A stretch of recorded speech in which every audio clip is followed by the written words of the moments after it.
Selamat datang di Open Public Class Indonesia Financial Expo dan Forum 2021 yang disponsori oleh Bank Mandiri, Astra Internasional, Otoritas Jasa Keuangan atau OJK, PLN, Bank BTN, Bank Mayapada, MMI Mandiri Investasi, iPod Fund, Prodia, Shailendra Capital, Toko Kripto, Shinhan Asset Management Indonesia, Jasa Marga, PNM, Sukor Asset Management, RTI, Bahana TCW Investment Management, Sharp Bank Syariah Indonesia, Dana Indonesia, Bursa Efek Indonesia, Pegadaian.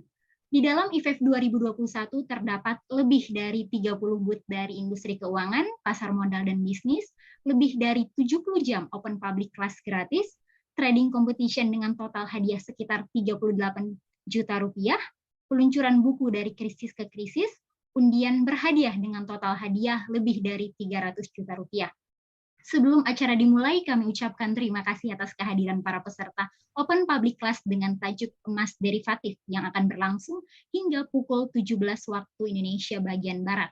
Narasumber kita hari ini adalah Bapak Dedi Prasetyo, beliau merupakan Business Development Manager di ICDX. Bapak Dedi Prasetyo telah berkecimpung selama 15 tahun lebih dalam berbagai sektor bisnis dan keuangan seperti perbankan, pialang, pasar modal atau saham, dan juga bursa komoditi.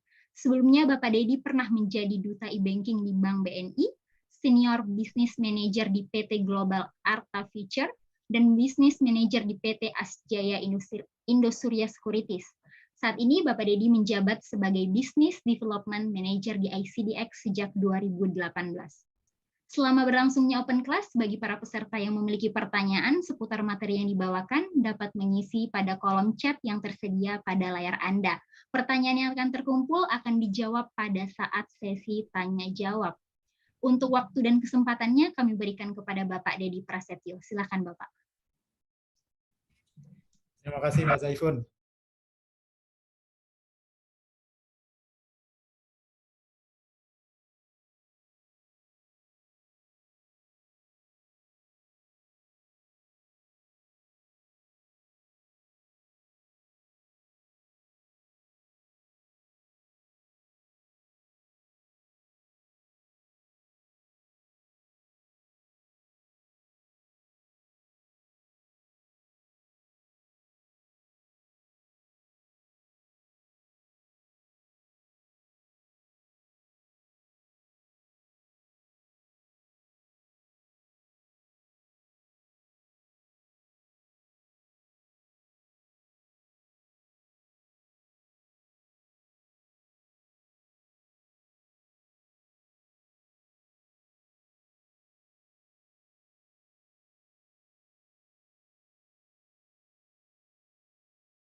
Indonesia atau ICDX yaitu ini bursa apa sih kayak gitu ya. Jadi sebenarnya kalau kita berbicara terkait dengan bursa di Indonesia saat ini memang ada dua jenis bursa yang ada.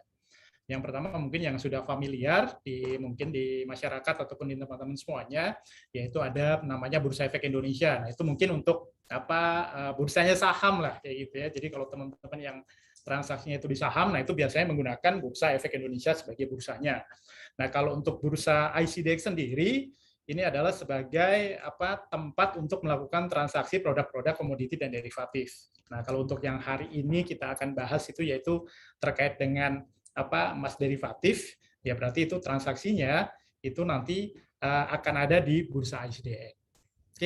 Oke, mungkin saya bisa langsung share materi aja ya Mbak Zaifun ya.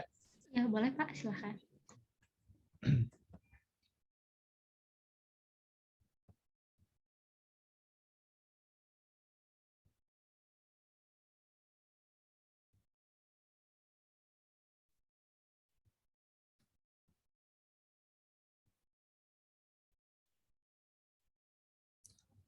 Sudah terlihat?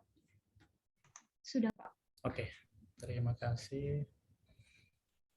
Oke, jadi kita hari ini akan bahasanya itu terkait dengan gold derivatif, tapi ini juga bukan sesuatu produk yang ataupun investment yang berat gitu, enggak. Jadi kita semuanya di sini nanti akan belajar ya terkait apa sih itu yang dimaksud dengan apa emas derivatif itu sendiri. Nah, mungkin untuk agendanya sendiri hari ini itu nanti kita akan coba pelajari dulu terkait dengan apa sejarahnya terkait dengan derivatif itu. Lalu setelah itu baru nanti kita masuk ke dalam potensial dan opportunity-nya ketika kita melakukan investasi ataupun transaksi di emas derivatif itu sendiri. Lalu selanjutnya juga nanti kita akan coba saya share terkait dengan jenis ataupun produk emas derivatif yang ada di Indonesia ini. Lalu mungkin yang terakhir nanti kita akan coba mempelajari terkait dengan strategi bagaimana sih kita bisa mendapatkan yang namanya profit atau dapat cuan lah di emas derivatif ini. Nah, ini mungkin untuk agenda kita hari ini. Nah, mungkin kita langsung saja untuk yang agenda yang pertama, yaitu terkait dengan sejarah tentang emas derivatif atau produk derivatif itu yang ada di dunia ya. Jadi emas derivatif itu sendiri ya, mungkin kita akan berangkat dari apa sih yang dimaksud dengan derivatif kayak gitu ya. Jadi biar teman-teman nggak bingung nih ketika kita ngomongin kok ini ada emas derivatif, apa sih nih emas derivatif kayak gitu ya. Jadi dari derivatif sendiri ya itu adalah suatu instrumen finansial ya. Jadi suatu instrumen finansial yang nilainya berasal dan bergantung pada nilai dari aset ataupun komoditas yang mendasarinya. Nah, itu yang dimaksud dengan derivatif. Atau mungkin dengan kata lain derivatif itu juga bisa disebut sebagai produk turunan ya dari komoditas yang menjadi acuan pokoknya. Jadi kalau kita nanti acuan produknya itu adalah emas ya kayak gitu ya. Nah, itu berarti nanti harga emas itu yang nantinya akan kita jadikan acuan ketika kita melakukan transaksi. Ya, ini yang dimaksud dengan derivatif ya. Lalu kalau terkait dengan sejarahnya sendiri, emas derivatif itu ya, itu sudah lama sekali dari tahun 1950-an. Itu tepatnya dimulai di Amerika Serikat. Jadi di sana dibentuk yang namanya Bursa Komoditi dan Derivatif, ada CBOT dan CME sekarang yang mungkin sampai sekarang masih eksis dan menjadi bursa komoditi terbesar di dunia ya kayak gitu ya. Nah, itu di dua bursa ini mereka memulai dari perdagangan derivatif ini. Ya, tapi dengan seiringnya waktu sekarang mungkin di seluruh dunia di negara-negara manapun ya kayak gitu ya. Contoh misalnya di Indonesia, nah itu kita sudah memiliki juga bursa komoditinya sendiri untuk melakukan produk-produk komoditi derivatif itu sendiri. Ya, nah ini sejarahnya ya. Jadi sebenarnya kalau produk derivatif ini sudah lama sekali. Nah mungkin kalau untuk orang Indonesia belum begitu familiar. Ya, nah untuk produk-produk derivatif sendiri itu sebenarnya juga ada banyak banget ya. Jadi kalau kita lihat di seluruh financial market di seluruh dunia ini, jadi itu ada banyak produk derivatif ya seperti ada suku bunga, terus kemudian currency, kemudian ada equity, kemudian ada indeks saham dan juga ada komoditas sendiri. Ya memang kalau kita ngomongin produk derivatif, memang kebanyakan itu ada di bursa komoditi dan derivatif. Tapi sebenarnya enggak juga. Ya, jadi sebenarnya di bursa saham pun ya seperti di bursa efek mereka juga sebenarnya memiliki produk derivatif. Tapi mereka underlying-nya atau produknya itu bukan terkait dengan komoditi. Nah, itu biasanya dengan equity. Ya, ada equity derivatif kayak gitu. Nah, mungkin ini yang ada di bursa efek kalau kita ngomongin derivatif di produk bursa efek kayak gitu. Nah, kalau di bursa komoditi khususnya di ICDX, nah ini tentunya produk-produknya itu ya terkait dengan komoditi dan derivatif kayak gitu. Nah, mungkin nanti akan saya jelaskan lebih lanjut terkait dengan produk-produk komoditi yang ada di bursa komoditi ICDX ini. Ya. Nah, kalau kita lihat sebenarnya seberapa besar sih derivatif market ini di seluruh dunia atau secara global kayak gitu ya. Jadi kalau secara global ini sebenarnya estimasinya itu lebih dari 1 kuadriliun US dollar. Ya, nah jadi 1 kuadriliun itu setara dengan 1.000 triliun US dollar. Jadi mungkin kalau kita rupiahkan itu sekitar 14 juta triliun rupiah ya. Nah, ini kapitalisasi marketnya itu sangat-sangat besar sekali di derivatif market ini di seluruh dunia atau di international market kayak gitu. Nah, ini terkait dengan besarnya pasar derivatif itu sendiri. Nah, kalau terkait dengan trading volumenya sendiri ya, ini secara global gitu ya, kita lihat dari secara di bursa-bursa di internasional. Nah, kontribusi yang terbesar terkait dengan transaksi derivatif itu disumbang dari kawasan Asia. Jadi di mana pada saat di tahun 2009 itu peningkatannya hanya sekitar 35%, tapi di 2019 itu peningkatannya cukup tinggi sekali, yaitu ada di sekitar 42%. Nah, itu terkait dengan transaksi volumenya ya. Nah, kalau terkait dengan turnover rasionya sendiri dari produk derivatif itu sendiri, nah itu ada komoditi dan financial in derivatif. Jadi kalau di financial itu ada misalnya kayak tadi di currency, terus kemudian di saham kayak gitu ya. Nah, kalau untuk di komoditinya sendiri ini juga sangat-sangat tinggi sekali ya. Itu peningkatannya itu kalau dari tahun 2009 sampai dengan 2019 ini itu juga peningkatannya itu cukup tajam. Ya, nah dari 38% di tahun 2009 itu meningkat menjadi 66% itu di tahun 2019. Dan peningkatannya juga ini dipengaruhi oleh komoditi khususnya di emas itu sendiri. Karena seperti kita tahu memang kalau kita ngomongin emas itu kan menjadi primadona lah kayak gitu ya. Banyak orang yang sudah mengerti terkait dengan emas, makanya kalau kita ngomongin produk derivatif, nah itu mungkin kalau lebih ke emas, nah itu mungkin akan lebih banyak orang yang mengetahui juga. Nah, selanjutnya sebenarnya apa sih kalau misalnya kita ngomongin emas derivatif itu sendiri kayak gitu ya. Kalau tadi kita sudah pelajari terkait dengan sejarahnya dari derivatif itu sendiri. Nah, sebenarnya apa sih yang dimaksud emas derivatif itu? Ya, jadi emas derivatif itu dengan kata lain, pada saat kita melakukan transaksi emas atau kita membeli emas, yang kita beli itu bukan emas fisiknya. Jadi yang kita beli atau yang kita transaksikan itu hanya nilai-nilainya saja, ya.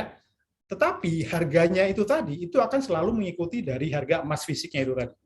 Jadi sebenarnya ketika kita melakukan transaksi emas derivatif itu sebenarnya lebih simpel. Kenapa? Karena kita tidak perlu yang namanya beli fisiknya kayak gitu ya. Kita pergi ke toko emas gitu nggak perlu. Kita hanya perlu melakukan transaksi nilainya aja.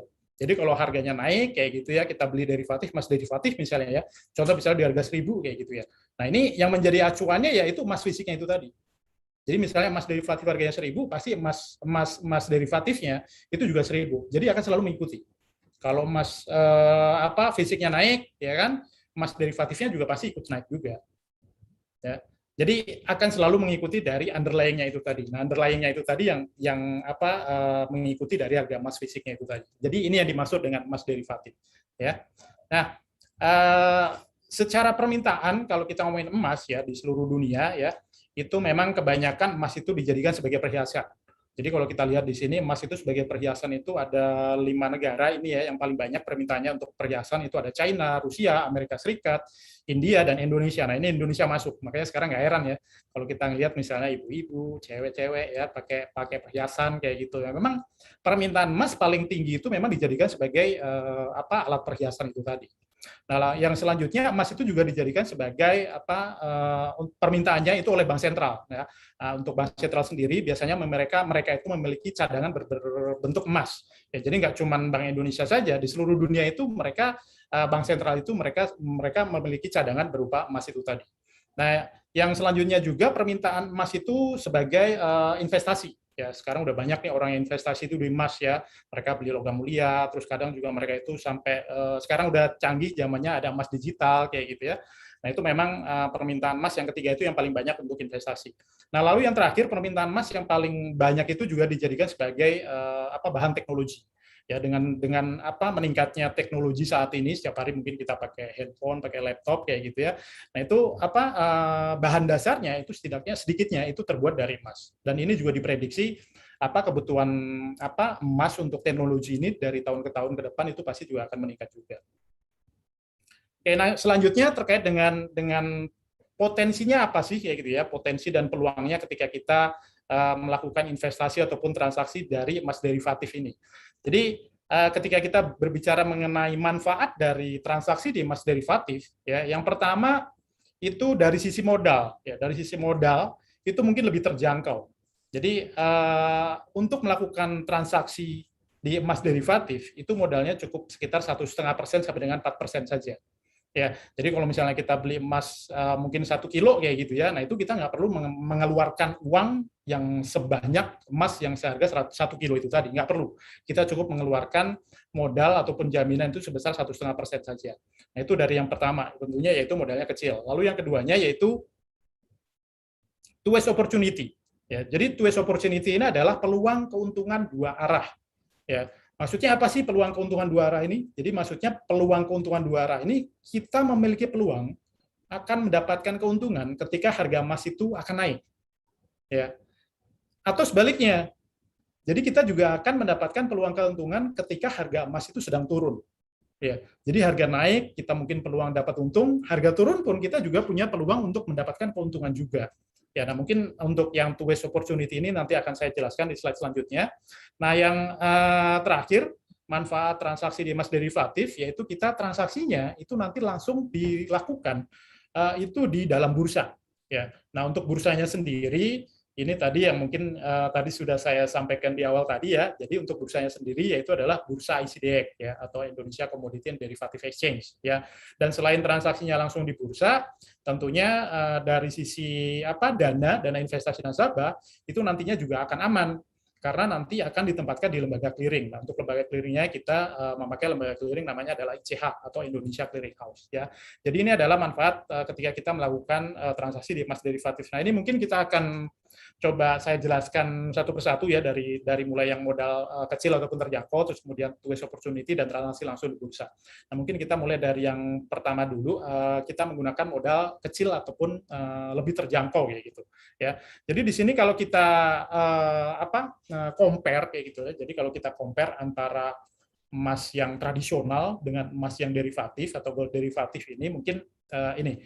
Dari yang pertama mungkin dari aset yang ditransaksikan ya. Dari aset yang ditransaksikan di sini saya ambil kita menggunakan standar yang sama yaitu emas dengan kemurnian 99,9 ya. Ini berarti ini emas LM ya. Jadi di tradisional di tradisional gold kita memakai emas yang setara atau yang sama dengan emas yang ada di gold derivatif. Ini dari aset yang ditransaksikan. Nah, ketika kita melakukan transaksi di aset tersebut atau di emas yang memiliki kemurnian 99,9 itu tadi, sebagai contoh misalnya di sini saya membeli 1 troy ounce gold. Ini misalnya harga emas itu di harga saat ini misalnya di harga 1.500 US dollar per troy ounce ya. Jadi 1 troy ounce ini sama dengan 31,1 gram. Ya, jadi kalau untuk di Indonesia mungkin belum begitu familiar dengan troy ounce kayak gitu ya. Jadi kalau orang Indonesia familiarnya mungkin dengan gram. Nah, sebenarnya kalau kita di international market, mereka justru nggak ngerti nih dengan memakai gram gitu nggak ngerti. Mereka justru mengerti itu menggunakan troy ounce ya. Jadi 1 troy ounce itu setara dengan 31,1 gram. Nah, kalau misalnya saya membeli 1 troy ounce di harga 1.500 US dollar per troy ounce-nya, dan saya melakukan transaksinya itu di tradisional market atau di tradisional gold kayak gitu ya. Nah, itu kita harus membayar full dari sisi modal, yaitu sebesar 1.500 US dollar juga. Atau kalau misalnya dirupiahkan berarti ini di sekitar 21 juta. Ya, ini dengan asumsi rate-nya itu saat ini US dollar itu ada di angka 14.000. Ya. Nah, tetapi kalau kita melakukan transaksi di gold derivatif itu kita nggak perlu nih mengeluarkan modal sebesar ini, nggak perlu. Jadi kita cukup membayar margin namanya ya, margin atau jaminan. Nah, ini margin ini jangan salah. Kalau margin, kita ngomongin margin di bursa, baik itu di bursa komoditi ataupun di bursa efek, itu berarti adalah modal. Tapi kalau mungkin di tempat lain ngomongin margin itu berarti kan keuntungan kayak gitu ya. Nah, ini beda ya. Jadi kalau untuk di gold derivatif kita cukup yang namanya membayar margin atau jaminan atau modal kayak gitu ya. Nah, itu hanya sebesar 1,5% saja ya. Jadi 1,5% dari total value yang ini tadi 21 juta ini. Berarti kita cukup mengeluarkan modal itu sebesar 22,5 US dollar atau kalau misalnya kita rupiahkan itu sekitar 315.000 ya. Dari sisi modal ini cukup perbedaannya cukup jauh ya. Nah, lalu ketika harga emas itu sebagai contoh dia itu mengalami naik harganya ya.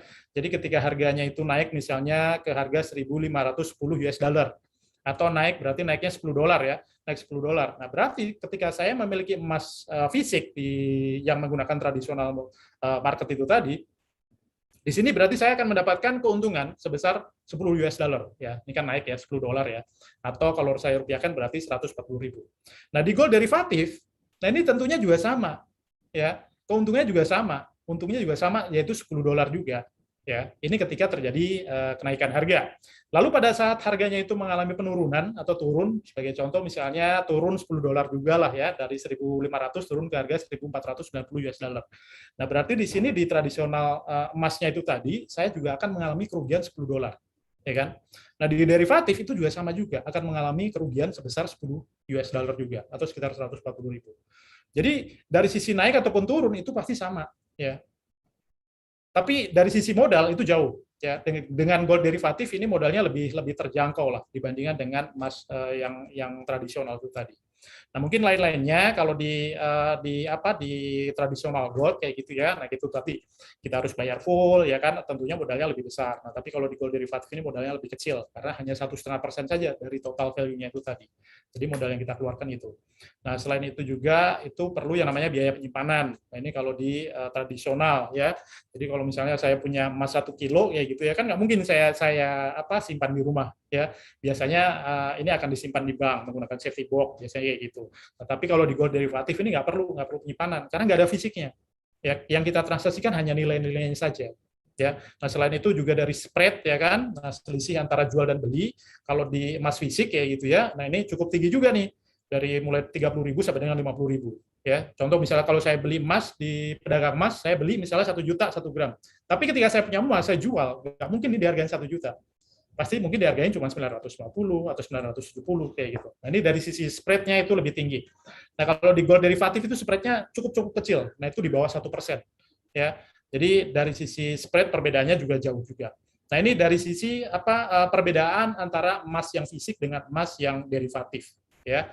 Oke, yang selanjutnya juga kenapa sih kita tadi menggunakan modalnya itu lebih kecil karena itu tadi menggunakan leverage ya. Dari sisi modal kita menggunakan sistem leverage ya. Jadi leverage itu apa sih? Jadi leverage itu adalah daya ungkit ya. Atau bisa dikatakan sebagai penopang lah kayak gitu ya. Jadi sebagai contoh kalau misalnya kita menggunakan leverage-nya itu 1:100 misalnya gitu ya. Artinya ketika saya memiliki modal 1 juta, nah itu dapat melakukan transaksi dengan nilai totalnya itu di 100 juta atau value-nya 100 juta. Ya. Jadi kalau misalnya harga aset tersebut misalnya itu naik 5% misalnya gitu ya. Naik 5% berarti 100 juta itu naik 5% berarti naik 5 juta. Ya. Nah, artinya di situ ketika saya melakukan transaksi dengan menggunakan leverage, keuntungan saya juga sebesar 5% yang dihitung dari value itu tadi atau sebesar 5 juta itu tadi. Nah, itu yang dimaksud dengan leverage ya. Artinya dengan uang 1 juta kita bisa melakukan transaksi dengan nilai yang sebesar 100 juta. Kalau kita menggunakan leverage-nya itu 1:100 misalnya kayak gitu. Nah, jangan salah juga ya, leverage ini juga bisa dikatakan sebagai pedang bermata dua kayak gitu. Ada yang bilang seperti itu. Kenapa? Karena memang ketika kita mengalami keuntungan kayak gitu atau mendapatkan keuntungan sebesar 5 juta kayak gitu ya, dari misalnya kita modalnya cuma 1 juta, tapi saya bisa dapat untung 5 juta. Wah, ini bisa 500% sendiri kayak gitu ya. Nah, tapi juga jangan salah, ketika terjadi penurunan sebuah harga, ketika saya melakukan pembelian kayak gitu ya, terus kemudian harganya turun, ya. Nah, artinya saya juga bisa mengalami kerugian sebesar 5 juta juga. Artinya kerugian saya itu bisa melebihi dari modalnya itu tadi. Ya, ini yang dimaksud dengan leverage itu hampir sama seperti pedang bermata dua kayak gitu. Nah, ini kita juga harus berhati-hati ketika kita melakukan transaksi di emas derivatif. Tapi nggak perlu khawatir ya, karena semuanya dapat dipelajarin apapun resikonya itu kita bisa minimalisir ya, bagaimana cara mengelola resiko. Nah, ini nanti akan kita pelajari. Ya. Oke, selanjutnya ketika kita melakukan transaksi di emas derivatif yang tadi saya sampaikan, kita itu menggunakan margin ya kayak gitu ya. Nah, margin itu adalah sejumlah nilai yang didepositkan yang berfungsi sebagai jaminan terhadap pemenuhan produk derivatif yang ingin kita beli ataupun jual ya. Nah, itu seperti modal lah margin itu ya, atau kalau misalnya nggak tahu margin ya simpelnya itu tadi lah modal kayak gitu ya. Nah, gimana sih caranya kita ngitung modal kita itu tadi ya. Nah, ini saya contohkan misalnya saya melakukan transaksi di emas ya. Saya melakukan transaksi emas di derivatif sekarang misalnya harga emas itu di harga 1.500 per troy ounce. Ya, saat ini misalnya harga emas itu running di harga 1.500 US dollar per troy ounce-nya. Nah, di emas derivatif ukurannya itu dari mulai yang terkecil kalau di bursa ICDX itu sebesar 1 troy ounce atau 1 troy ounce itu setara dengan 31,1 gram. Ya.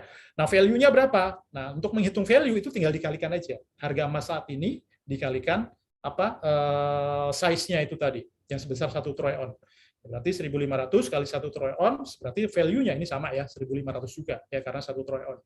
Ya. Nah, margin yang harus kita keluarkan berapa atau modal yang harus kita keluarkan? Yaitu tinggal dikalikan 1,5% aja. Ya. Dari total value ini 1.500 dikalikan 1,5%, nah di sini ketemulah 22,5 US dollar.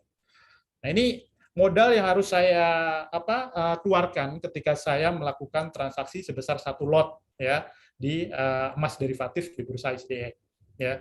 Nah, kalau di bursa ICDX ini hampir sama seperti di saham ya, transaksinya itu satuannya menggunakan lot. Ya, 1 lot, 2 lot, 3 lot kayak gitu. Ya, oke, ini adalah cara untuk menghitung modal atau margin. Nah, lalu yang selanjutnya yaitu two ways opportunity. Ya, jadi manfaat dari emas derivatif tadi ketika kita melakukan transaksi emas derivatif yaitu two ways opportunity. Maksudnya apa sih two ways opportunity ini? Two ways opportunity ini adalah maksudnya itu tadi, ketika harga emas itu mengalami harganya itu naik, saya akan berpeluang mendapatkan untung. Tapi sebaliknya, ketika harganya turun, saya juga bisa berpeluang untuk mendapatkan keuntungan juga. Nah, itu yang dimaksud dengan two ways opportunity. Nah, jadi peluangnya seperti ini ya. Sebagai contoh misalnya peluang pada saat harga naik. Jadi ketika kita memiliki peluang pada saat harga itu akan mengalami naik, sebagai contoh misalnya, oh sekarang harga emas misalnya di harga 700.000 misalnya gitu per gram. Wah ini harganya bakalan naik nih, misalnya ke harga 900 atau misalnya 1 juta misalnya gitu.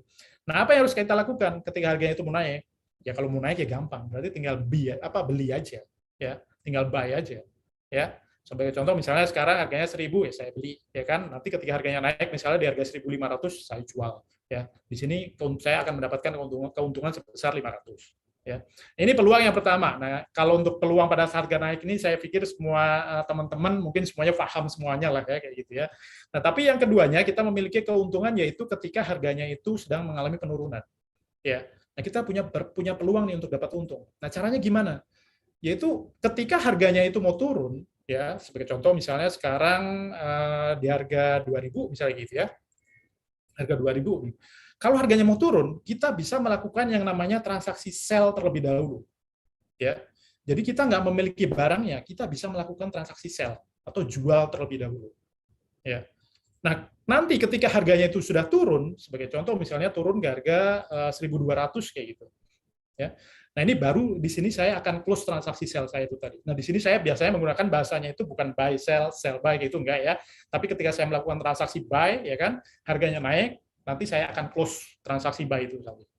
Atau sebaliknya, ketika harganya mau turun ya kan, contoh misalnya tadi bukan 2.000 ya tapi 1.600. Contoh misalnya di harga 1.600 ya kan harganya mau turun, di sini saya akan melakukan transaksi sell ya. Dan begitu nanti harganya turun di harga 1.200, di sini saya akan close transaksi sell yang tadi saya sudah lakukan di atas ini.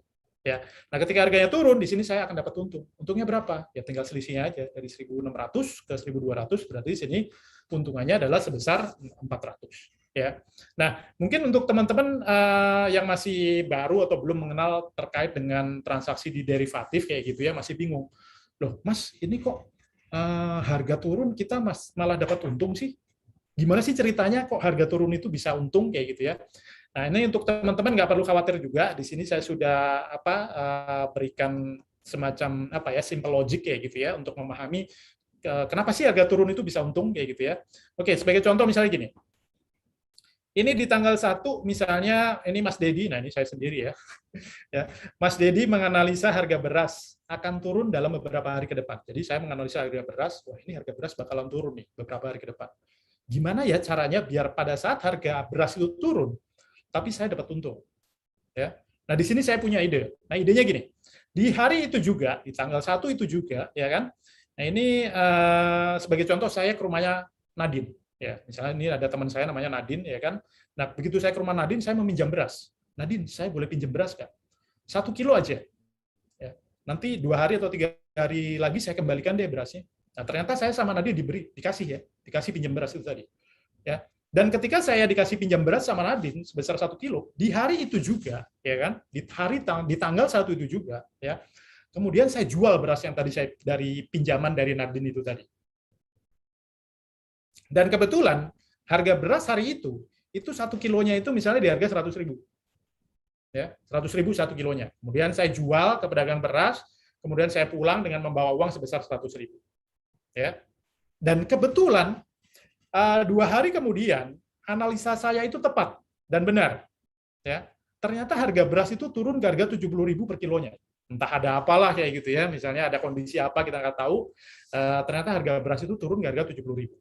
Dan mengetahui harga beras itu turun ke harga 70.000, ya kan? Saya langsung buru-buru ke pedagang beras untuk membeli beras.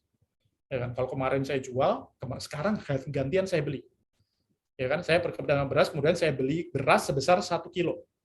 Ya, dengan harga berapa? Karena harganya turun ya saya membayar 70.000. Ya. Nah, setelah saya membeli beras di hari itu juga, ya kan, di tanggal 3 ya gitu ya. itu kemudian saya ke rumahnya Nadine, kemudian saya kembalikan beras yang kemarin saya pinjam. Nah, ini beras yang kemarin saya pinjam, saya kembalikan ya. Ini asumsinya dengan beras dengan kondisi yang sama, spesifikasinya semuanya sama kayak gitu. Ya. Nah, di sini kita bisa lihat bahwa dari penurunan harga beras ya, di sini saya justru mendapatkan keuntungan sebesar 30.000. Ya. Jadi ini adalah logik sederhana yang menjelaskan kenapa sih harga turun itu bisa untung kayak gitu ya, bisa dapat untung kayak gitu. Ya. Nah, ini caranya kalau harganya mau turun berarti saya dengan melakukan transaksi sell itu tadi. Ya, kalau harganya mau naik berarti saya melakukan transaksi buy itu tadi. Ya. Oke, nah ini analogiknya kenapa harga turun itu bisa untung ya. Tapi nanti kalau misalnya kita transaksi derivatif harus minjem-minjem kayak gini nggak perlu ya. Ini cuma analogi sederhana aja kenapa harga turun itu bisa untung ya. Oke, nah ini adalah peluang ketika harga emas itu misalnya mau naik ya. Sebagai contoh itu tadi ya, contoh misalnya saya menganalisa harga emas, harga emas ini kayaknya mau naik nih, kayak gitu. Apa yang harus saya lakukan kalau misalnya harganya mau naik? Yang saya lakukan kalau harganya mau naik berarti saya harus melakukan transaksi buy. Ya kan? Nah, ini sebagai contoh misalnya saya membeli satu lot ya kan di harga 1.000 gitu. Ya. Nah, ternyata kemudian setelah saya beli ternyata benar nih harganya naik. Ya, sebagai contoh misalnya ini naik ke harga 1.010 misalnya kayak gitu ya. Nah, berarti berapa keuntungan saya? Nah, keuntungannya ya berarti tinggal dihitung aja dari selisihnya itu tadi pada saat saya beli kemudian saya jual. Ya, berarti di sini keuntungannya atau selisihnya sebesar 10 US dollar. Nah, ini adalah keuntungannya ketika harga itu mau naik. Nah, sebaliknya ketika harganya mau turun gimana saya dapat untung ya. Nah, ini juga perlu kita harus analisa juga ya sebelum kita melakukan transaksi kayak gitu ya. Misalnya ini harga emas mau turun loh ya gitu ya. Gimana ya biar saya dapat untung ya kan? Ya kalau harganya mau turun berarti yang saya transaksikan yaitu dengan melakukan transaksi sell ya. Dengan melakukan transaksi sell. Sebagai contoh misalnya ini harganya di harga 1.000 ya kan. Kemudian saya open transaksi sell sebesar satu lot ini di harga misalnya di harga 1.000 ya. Nah, ternyata analisa saya juga benar nih misalnya nih harganya turun ya kan. Misalnya turun ke harga 983 misalnya gitu. Nah, di sini saya close nih transaksi sell saya. Nah, berapa keuntungan saya ketika harga turun sini dan saya mengambil transaksi sell? Ya selisihnya aja dihitung ya. Berarti di sini keuntungannya adalah sebesar 17 US dollar. Ya. Jadi kalau harganya mau naik kita bisa melakukan transaksi buy, tapi kalau harganya mau turun gimana biar dapat untung juga dengan melakukan transaksi sell. Ya, jadi ini adalah two ways opportunity, yaitu keuntungan atau peluang mendapatkan keuntungan harga naik ataupun harga turun. Oke, yang selanjutnya juga manfaatnya tadi ya, selain modalnya lebih kecil dan terjangkau, terus kemudian kita juga memiliki peluang keuntungan dua arah ya, harga naik kita dapat peluang untung, harga turun dapat peluang untung, ya kan? Yang selanjutnya juga transaksinya itu nanti akan terjadi secara langsung itu di bursa komoditi. Nah, untuk bursa komoditinya sendiri di sini ada bursa ICDX ya, di mana di sini saat ini saya bekerja di ICDX ini. Ya, oke. Nah, untuk alur transaksinya sendiri ya itu nanti teman-teman nggak bisa nih kalau misalnya tiba-tiba langsung datang ke ICDX kemudian membuka akun terus saya mau transaksi emas derivatif kayak gitu. Nah, itu nggak bisa karena kita bursanya. Sama ya kalau misalnya teman-teman transaksi saham kan nggak bisa ya langsung ke Bursa Efek Indonesia saya mau transaksi saham dong, nggak bisa. Jadi harus melewati yang namanya anggota bursa atau disebutnya adalah pialang ya. Atau broker lah kayak gitu ya. Kalau di saham itu disebutnya sekuritas kayak gitu pialangnya ya. Nah, itu harus melewati itu. Jadi teman-teman itu bisa membuka akun di sana ya ke perusahaan pialang ini dan perusahaan pialang ini juga tentunya harus anggota ataupun member dari bursa ICDX ini. Ya, jadi nanti open account di sana, setelah open akunnya jadi baru bisa melakukan transaksi. Ya, transaksinya di mana? Transaksinya di bursa ini tadi. Jadi sebagai bursa itu kan sebagai tempat bertemunya penjual dan pembeli ya, kayak gitu ya. Nanti semua penjual pembeli mereka akan bertemu di bursa ini untuk melakukan transaksi. Nah, untuk perusahaan ini, perusahaan pialang ini sifatnya hanya sebagai perusahaan perantara saja, perantara ketika nasabahnya itu melakukan transaksi. Ya, jadi untuk transaksinya sendiri itu sebenarnya hampir mirip ketika kita melakukan transaksi di Bursa Efek Indonesia. Ya, untuk transaksi di emas derivatif ini. Oke. Terkait dengan keamanan dana ya, tadi mungkin sudah sempat saya mention juga di awal ya, bahwa dana nasabah itu tentunya juga sangat-sangat aman ya. Jadi seluruh dana nasabah nanti akan ditempatkan di lembaga clearing. Nah, untuk lembaga clearingnya namanya adalah ICH atau Indonesia Clearing House ya. Jadi seluruh dana nasabah itu nanti ditempatkan di sana. Ya, jadi di mana kalau di transaksi di bursa kayak gitu ya, nggak cuma di bursa ICDX saja ya, di seluruh dunia ini ya. Mau di Bursa Efek Indonesia, mau di CME kayak gitu ya, atau di Bursa Eropa kayak gitu, semuanya pasti memiliki yang namanya lembaga clearing untuk menjamin transaksi dari nasabah tersebut. Jadi terkait dengan keamanan dana jangan khawatir. Jadi kalau misalnya ini nanti mungkin teman-teman wah nanti dananya aman nggak, atau misalnya dibawa kabur nggak perlu takut ya, karena di sini sudah ada yang menjamin, yaitu lembaga clearing Indonesia Clearing House. Nah, untuk yang selanjutnya juga kita akan masuk ke jenis-jenis ataupun produk dari emas derivatif yang ada di Indonesia. Ya, jadi kalau kita ngomongin produk emas, ya emas khususnya di emas derivatif di Indonesia, nah itu sebenarnya sangat banyak. Ya, nah ini harus teman-teman harus pahami nih, kayak gitu ya. Emas derivatif yang benar itu seperti apa sih, kayak gitu ya. Jangan sampai apalagi sekarang itu banyak sekali ya scam ataupun penipuan terkait dengan misalnya trading emas, transaksi emas kayak gitu ya. Nah ini harus waspada kayak gitu terkait dengan penawaran produk derivatif itu tadi. Nah, yang perlu kita ketahui terkait dengan emas derivatif ya. Jadi di Indonesia untuk transaksi emas derivatif itu ada 2 mekanisme ya. Yang pertama yaitu transaksinya itu ada di OTC market, atau disebutnya adalah over the counter, atau di luar bursa transaksinya. Nah, lalu yang berikutnya, ya, jenis yang keduanya, yaitu mekanismenya, yaitu transaksinya itu ada di dalam bursa atau on exchange, ya. Jadi sebenarnya ada 2 mekanisme ini, ya. Jadi di mana ada transaksi di luar bursa dan ada transaksi di dalam bursa. Ya. Nah, kalau yang di luar bursa itu biasanya transaksinya udah pasti di luar bursa, bukan di dalam bursa. Ya, kalau di on exchange ya udah pasti transaksinya itu di dalam bursa, seperti di Bursa Efek Indonesia kayak gitu, ya. Nah, kalau di sini bursanya pastinya dengan menggunakan bursa ICDX. Nah, dari sisi likuiditas ya, kalau di OTC market atau di luar bursa, likuiditasnya itu biasanya hanya disediakan oleh satu pihak. Ya. Itu dari liquidity provider-nya mereka, hanya satu pihak saja. Nah, kalau di bursa, transaksi di bursa itu nanti likuiditasnya itu dari banyak ya. Karena memang dari transaksinya sendiri itu dari many to many, ya kan, dari nasabah ke nasabah, kayak itu bertemu di dalam bursa. Artinya likuiditas yang menyediakan adalah mereka. Nah, itu dari sisi likuiditas. Nah, selanjutnya itu kalau di OTC itu nanti memang kebanyakan itu tidak ada atau tidak tersedia yang namanya informasi demand and supply, itu tidak ada. Ya. Nah, tapi kalau transaksi di dalam bursa, nanti informasinya itu akan lebih transparan. Ya. Jadi informasi demand-nya seberapa besar, ya kan, supply-nya seberapa besar, itu semuanya kelihatan, ya kan. Jadi kalau kita transaksi di saham kan juga sama kayak gitu ya. Yang ngebit berapa banyak nih volumenya kayak gitu ya. Atau misalnya yang jualnya seberapa besar volumenya kayak gitu. Nah itu juga sama. Kalau transaksi di bursa ya pasti akan ada informasi itu. Nah kenapa kalau di luar bursa tidak tersedia itu ya karena itu tadi yang menyediakan likuiditas hanya satu pihak. Jadi tidak ada informasi demand and supply itu tadi. Nah, yang selanjutnya dari sisi spread ya, dari sisi spread sendiri kalau di luar bursa itu biasanya memang ditentukan oleh penyedia likuiditas itu tadi. Ya karena hanya satu pihak yang menyediakan likuiditas. Artinya dari sisi spread itu juga yang menentukan nanti dari pihak penyedia likuiditas itu tadi. Tapi kalau di dalam bursa nanti spread-nya itu terbentuk oleh buyer dan seller.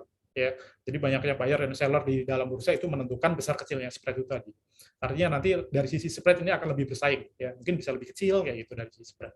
Ya, jadi ini apa yang mungkin teman-teman harus pahami bahwa transaksi produk derivatif ya khususnya di emas derivatif itu ada yang di dalam bursa dan ada yang di luar bursa. Ya, nah ini yang akan kita belajarin, yang akan saya coba share di sini adalah semuanya terkait dengan transaksi yang langsung di dalam bursa ya. Jadi transaksi emas derivatif tapi di dalam bursa. Ya. Oke, untuk produknya sendiri, produk emas derivatif apa sih yang dapat saya transaksikan khususnya di bursa ICDX ya, yang tadi sudah saya sampaikan banyak sekali nih kalau kita ngomongin produk derivatif nih di Indonesia ya. Tapi ada satu produk kayak gitu ya, ada satu produk yang transaksinya itu langsung di dalam bursa kayak gitu ya. Itu namanya adalah produk Go Efek. Ya. Nah, ini satu-satunya produk emas ya, transaksi emas derivatif tapi transaksinya itu langsung ada di bursa. Ya. Ini satu-satunya di Indonesia ya. Dan kalau teman-teman masih bingung apa sih itu Go Efek kayak gitu ya. Nah, itu mungkin teman-teman bisa juga nih langsung meluncur ke websitenya ICDX. Di sana akan banyak informasi terkait dengan informasi khususnya produk Go Efek ataupun emas derivatif itu tadi. Nah, untuk Go Efek sendiri itu adalah produk instrumen derivatif ya. Ini instrumen derivatif lagi ya. Jadi instrumen derivatif yang terdiri dari produk emas ya, emas derivatif, terus kemudian ada juga minyak mentah ya, terus kemudian ada juga produk valuta asing ya. Jadi Go Efek ini sebenarnya adalah kumpulan produk dari produk emas, terus kemudian minyak mentah dan valuta asing. Ya, tapi ini transaksinya itu diperdagangkan secara langsung di dalam bursa. Nah, bursanya sendiri adalah bursa ICDX.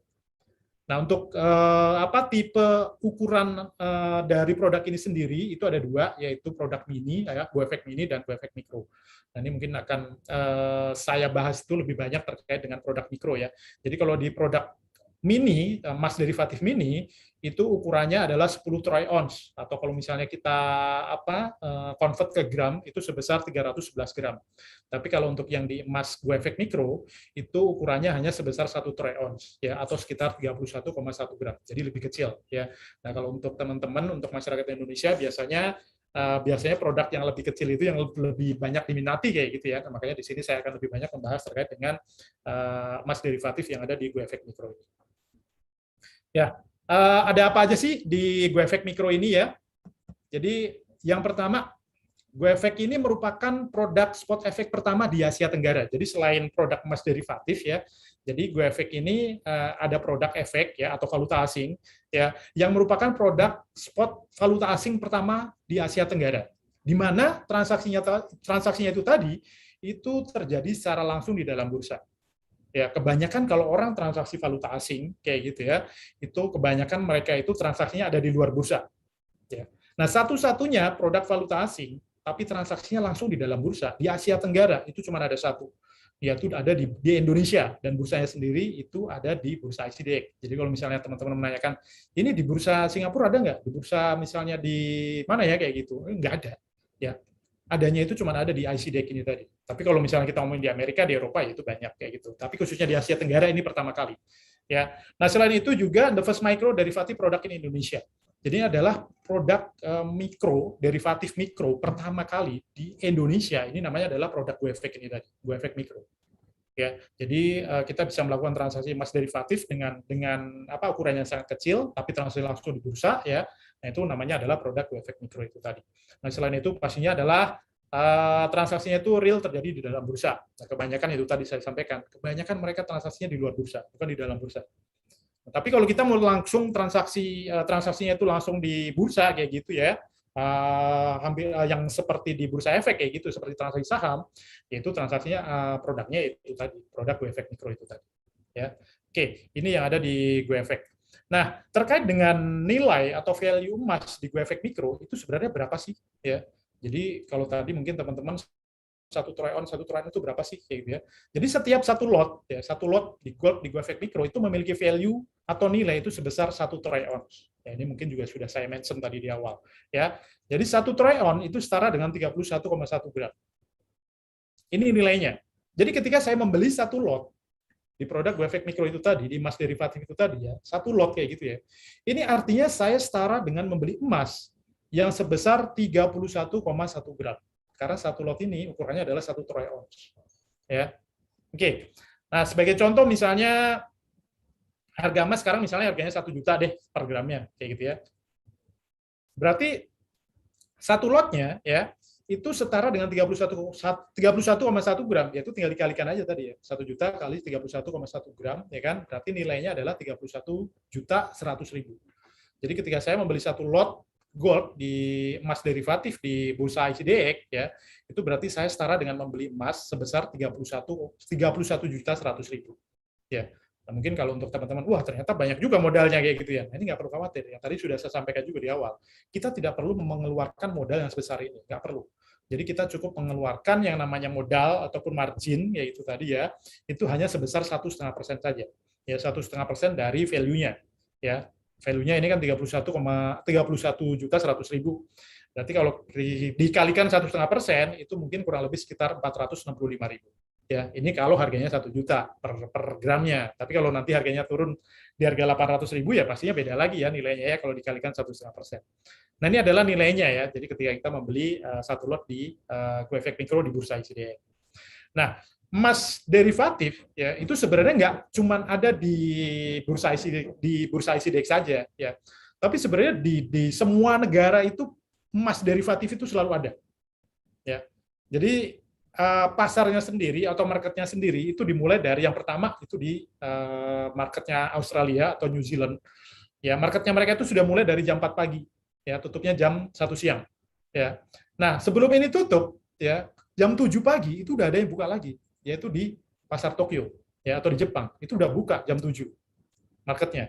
Jadi ketika kita yang pertama tadi di Indonesia belum tutup, mungkin acuan harganya itu menggunakan acuan harga dari market Australia ataupun New Zealand. Ya, tapi ketika harga apa jam 7 pagi buka di Tokyo ya kan. Nah, ini artinya ada dua bursa atau dua negara yang buka nih marketnya kayak gitu. Ini yang menjadi acuan harganya.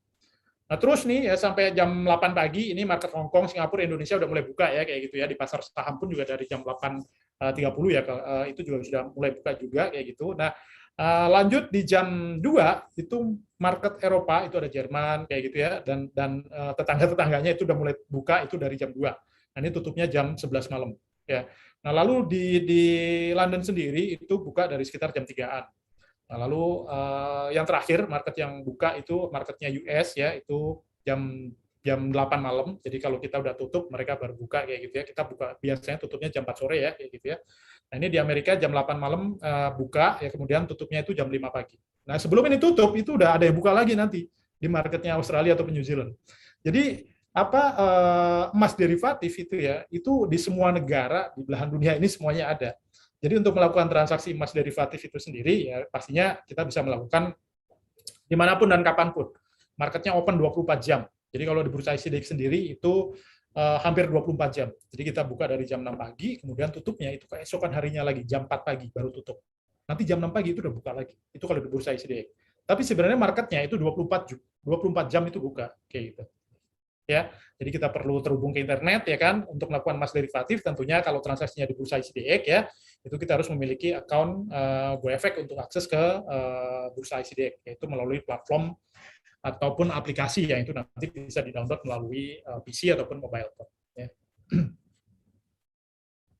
Oke, jadi selain untuk melakukan yang namanya transaksi ya, untuk kita bisa mendapatkan keuntungan pada saat harga itu mengalami naik ataupun turun kayak gitu ya, berfluktuasi kita mendapatkan keuntungan. Sebenarnya dengan adanya bursa komoditi, dibentuknya bursa komoditi itu adalah sebagai sarana lindung nilai ya, untuk tempat lindung nilai atau tempat hedging lah kayak gitu ya. Jadi dulu ketika di CME ya dibentuk kayak gitu bursa komoditi, sebenarnya itu untuk memfasilitasi transaksi hedging ataupun lindung nilai. Ya, apa sih yang dimaksud hedging ya? Jadi kalau hedging itu dalam dunia keuangan itu dapat diartikan itu sebagai suatu investasi yang dilakukan khususnya untuk mengurangi atau meniadakan risiko pada suatu investasi lain. Ya, dan kebanyakan memang pelaku hedging ya, orang yang melakukan hedging itu kebanyakan memang dari bisnis industri ya. Ada misalnya pertambangan emas, pertambangan minyak, ada produsen, ya kemudian ada eksportir, importir, ataupun financial industri, mereka untuk kebutuhan hedgingnya kayak gitu ya, dan lain-lain.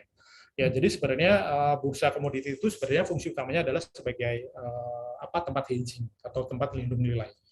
Ya, jadi kalau kita lihat misalnya sekarang untuk harga emas sendiri, kalau kita lihat historinya ya, itu dari ini saya ambil 3 tahun ya, dari 3 tahun yang lalu dari September 2019 sampai dengan September kemarin 2021. Jadi di mana di September 2019 harga emas itu ada di kisaran, kalau ini per gramnya ya, saya ambil per gram itu di angka di harga sekitar 560 ribuan. Itu di 3 tahun lalu di 2019 di September. Nah, kemudian harga emas naik sampai dengan 2020 September 2020 itu mengalami peningkatan atau mengalami kenaikan yang cukup signifikan, yaitu tertingginya itu di harga sekitar 960 ribuan ini per gramnya kayak gitu. Nah, dan sekarang harganya ya, sekarang berarti di September kemarin di September 2021 itu harganya di harga 795.388. Ya, artinya dalam waktu kurun 1 tahun ke belakang harga emas itu mengalami penurunan. Ya, tapi memang kalau kita lihat secara long term kayak gitu ya, 3 tahun, 5 tahun, 10 tahun, harga emas itu pasti naik. Tapi kan harga itu nggak selalu mengalami naik terus ya, enggak ya. Ada kalanya misalnya ini ya, kalau kita lihat, ini naik, turun, terus kemudian ini naik lagi, turun lagi, naik. Ya. Nah, dalam kurun waktu 1 tahun ini, ya kan, dari harga tertingginya di September tahun lalu, yang di harga 960.000, nah sekarang ini saya ambil datanya itu minggu kemarin ini ya. Minggu kemarin itu di harga 795 ribuan. Ya. Atau harganya itu mengalami penurunan sebesar 17%, minus 17%. Artinya kalau misalnya saya beli emas kemarin, tahun kemarin ya, misalnya saya punya uang banyak, kemudian saya beli emas 1 kilo ya gitu ya, Contoh misalnya saya beli 1 M misalnya emas kayak gitu ya. Nah, dalam waktu 1 tahun, emas saya nilainya tergerus sebesar 17%. Atau kalau misalnya saya jual emas itu tadi, ya, itu berarti saya akan kehilangan uang sekitar 170 jutaan. Ya. Jadi sebenarnya harga emas itu nggak selalu mengalami terus naik kayak gitu, enggak. Nah, pada saat harga turun itu gimana sih kita bisa memanfaatkannya? Pertanyaannya itu tadi. Ya, kalau tadi sudah mungkin di awal sudah saya sampaikan bahwa kita memiliki opportunity, ya, di mana kita memiliki peluang keuntungan dua arah. Harga naik kita bisa peluang dapat untung, harga turun pun juga punya peluang untuk dapat untung. Ya, kalau harga turun gini harusnya kita short sell. Ya, tapi kalau di Mas Fisik kita nggak bisa short sell. Ya, kita bisa melakukan transaksi sell ketika kita melakukan transaksi emasnya itu di emas derivatif. Ya. Nah, gimana sih caranya kalau misalnya oke deh, misalnya saya sudah terlanjur nih beli emas banyak kayak gitu ya di tahun lalu, kebetulan pas di harga tertinggi. Kenapa sih harga tinggi kok orang pada beli-beli kayak gitu ya? Nah, biasanya memang ketika harga naik orang pada benar-benar beli. Entah kenapa begitu orang kita udah beli, harganya malah turun. Ya, itu udah umum ya kayak gitu, nggak cuma di emas saja kayak gitu ya. Nah, ini gimana ya untuk menyelamatkan ketika saya sudah membeli emas di tahun lalu, kebetulan di harga tertinggi, sekarang harganya turun. Ya. Nah, itulah tadi yang disebut manfaat dari hedging. Sebenarnya kita bisa melakukan hedging untuk melindungi nilai dari pada saat harga emas itu mengalami penurunan. Ya, jadi sebagai contohnya misalnya kayak gini ya, ini adalah konsep hedging. Jadi biar teman-teman itu bisa memahami gimana sih konsep hedging itu kayak gitu ya. Jadi hedging itu untuk melindungi nilainya itu tadi. Sebagai contoh misalnya di sini ya. Nah, di sini contohnya misalnya ada emas ganteng dan tajir. Nah, ini inisial ya. Yang mudah-mudahan ini bukan saya, tapi saya berharap ini adalah saya nanti kayak gitu ya. Nah, ini ada emas ganteng dan tajir membeli 10 kg emas. Nah, 10 kilo, wah ini banyak nih, berarti benar-benar tajir nih ya gitu ya. Jadi pada saat di September tahun lalu ya, ketika harga emas itu di harga tertingginya di 960 per gramnya, ya dia beli emas di 10 kilo. Ya, berarti dia harus mengeluarkan uang berapa nih? Dia harus mengeluarkan uang sebesar 9,6 miliar. Nah, ini benar-benar tajir soalnya ya, makanya dia beli banyak nih, beli 10 kilo. Ya kan? Nah, setelah 1 tahun kemudian, ya kan, 1 tahun kemudian harga emas itu turun ya, turun ke harga 795.000. Nah, artinya nilai dari emas ganteng dan tajir ini itu tinggal 7,9 M, atau dia mengalami floating rugi ya, nggak bisa kita bilang rugi dulu, nggak bisa karena dia belum menjual sahamnya, menjual emasnya, artinya kita katakan adalah floating rugi. Jadi dia masih mengalami floating rugi selama 1 tahun, yaitu 9,6 dikurangi 7,9 M, itu berarti dia minus 1,6 M lah. Ya, jadi kalau dia jual sekarang, artinya dia tinggal terima 7,95. Ya. Nah, tapi berbeda cerita ketika emas ganteng dan tajir ini melakukan transaksi derivatif untuk melakukan hedging. Ya. Nah, caranya gimana untuk melakukan hedging itu? Jadi caranya ketika dia pada saat membeli emas di tahun lalu di September 2020, di saat itu juga dia harus melakukan transaksi hedging di emas derivatif. Yaitu dengan cara mengambil transaksi sell. Ya. Jadi kalau sell harganya turun kita dapat untung. Kan kayak gitu kan kalau sell ya kayak gitu ya. Nah, ini dengan melakukan transaksi short sell, ini ukurannya harus sama. Sebagai contoh misalnya dia sama juga ya 10 kg di harga 960.000. Nah, dia untuk modalnya sendiri untuk melakukan transaksi hedging, dia tidak perlu mengeluarkan modal sebesar ini 9,6 M, ini nggak perlu. Jadi dia cukup mengeluarkan modal sebesar 1,5% tadi ya, 1,5% dari 9,6 ini tadi. Artinya dia cuma mengeluarkan modal sekitar 144 juta. Kecil lah ya bagi emas ganteng dan tajir 144 juta kayak gitu ya. Nah, kemudian setelah 1 tahun kemudian harganya pasti akan mengikuti ya. Harga derivatif itu yang tadi pasti akan selalu mengikuti harga emas fisik. Harganya naik dia ikut naik, harganya turun derivatif juga pasti turun harganya. Ya. Kebetulan di September juga 1 tahun kemudian harganya kan turun ya, sama ya di 795.000 per gramnya ya. Nah, di sini artinya transaksi hedgingnya dia ya ketika dia melakukan transaksi sell di sini di produk emas derivatif. Ini emas ganteng dan tajir dia mendapatkan keuntungan itu sebesar 1,6 miliar atau 1.650.000.000 juta. Ya. Ini dari hasil keuntungan transaksi dia melakukan hedging. Ya. Jadi keuntungannya didapat dari mana? Didapat dari ini. Selisih 960 turun ke harga 795.000 ya kan dikalikan 10 kilo. Nah, berarti keuntungannya adalah ini. Nah, poinnya adalah jadi pada saat kita melakukan transaksi hedging ya, itu manfaatnya adalah untuk mengcover kerugian pada saat dia melakukan transaksi di fisiknya itu tadi. Ya. Jadi di sini di emas fisiknya dia rugi 1,6 M, ya kan? Kemudian di derivatifnya dia untung 1,6 M. Artinya impas. Nah, ini artinya hedging, melindungi nilai. Ya. Jadi melindungi nilai dari asetnya dia itu tadi. Ya. Jadi adalah fungsi hedging. Ya. Oke, yang selanjutnya yaitu faktor-faktor yang mempengaruhi harga emas. Ya, jadi emas itu banyak sekali sebenarnya faktornya ya, tapi kebanyakan yang pertama adalah faktor yang mempengaruhi harga emas itu yaitu terkait dengan inflasi. Ya, inflasi itu udah pasti mempengaruhi pergerakan harga emas. Ya, lalu yang keduanya itu terkait dengan krisis ya. Kalau terjadi krisis biasanya harga emas itu pasti bergejolak juga. Ya, akan mempengaruhi pergerakan harga emas. Nah, lalu yang ketiganya itu yaitu mata uang US dollar. Nah, ini biasanya memang mata uang US dollar itu selalu berkorelasi negatif terhadap pergerakan harga emas. Ya, jadi kalau harga emas naik, dolar itu turun dan sebaliknya, terus-terusan kayak gitu. Ya. Oke. Nah, ini mungkin apa yang terakhir yaitu terkait dengan strategi kita untuk melakukan transaksi ya ketika kita melakukan transaksi di emas derivatif. Gimana sih caranya biar saya itu dapat cuan, dapat profit ketika saya melakukan transaksi di emas derivatif. Ya. Nah, yang pertama mungkin ini sebenarnya hampir sama ya ketika kita melakukan produk-produk atau instrumen finansial baik itu di pasar saham ataupun di pasar komoditi derivatif ya gitu ya. Nah, itu ada beberapa cara ya untuk kita melakukan analisa ya. Strategi yang pertama yaitu kita bisa menggunakan yang namanya fundamental analysis. Ya, jadi apa sih fundamental analisis itu ya? Jadi kalau misalnya yang tadi saya sampaikan bahwa pengaruh dari pergerakan harga emas ya itu salah satunya adalah krisis ya. Terus kemudian kalau sudah terjadi krisis biasanya akan ada impact-nya juga terhadap inflasi juga kayak gitu ya. Nah, itu selalu berkorelasi juga. Nah, ini dari data 5 tahun ke belakang ya, dari tahun 2016 sampai dengan tahun 2020 ya. Jadi di mana di tahun 2016 ya ketika inflasinya itu sebesar 3,2% ya, tetapi harga emas itu justru dapat mengalami peningkatan harga yaitu sebesar 9,1% ya. Jadi artinya kalau misalnya di tahun 2016 ini uang saya itu tergerus 3,2% karena inflasi yaitu ya.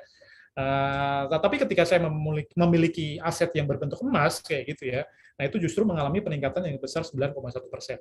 Ya. Lalu pada saat di 2017 ini inflasinya 3,61% ya kan, tapi emas justru naik sebesar 13,6%. Ya, artinya emas itu selalu dapat mengalahkan yang namanya inflasi tadi. Ya.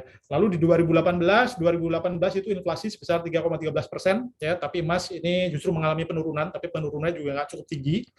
Ini hanya sebesar 2,1% ya kan.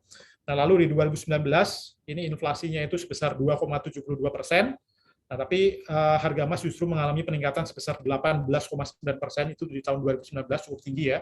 Nah, ini terbukti tadi ketika saya sajikan data yang sebelumnya tadi untuk historical emas itu di 3 tahun terakhir itu peningkatannya cukup tinggi juga. Nah, yang terakhir di tahun 2020 di tahun kemarin inflasi kita itu sebesar 1,68%. Nah, tapi harga emas itu justru naik tinggi sekali, yaitu sebesar 24,6% ya. Nah, ini disebabkan karena adanya pandemi kemarin ya kan. Ini indikasinya ke arah krisis kayak gitu ya, sehingga orang-orang banyak atau berbondong-bondong mengamankan asetnya, mereka beralih ke emas ya, karena memang emas itu sebagai pengelola aset yang terbaik lah untuk melawan inflasi itu tadi.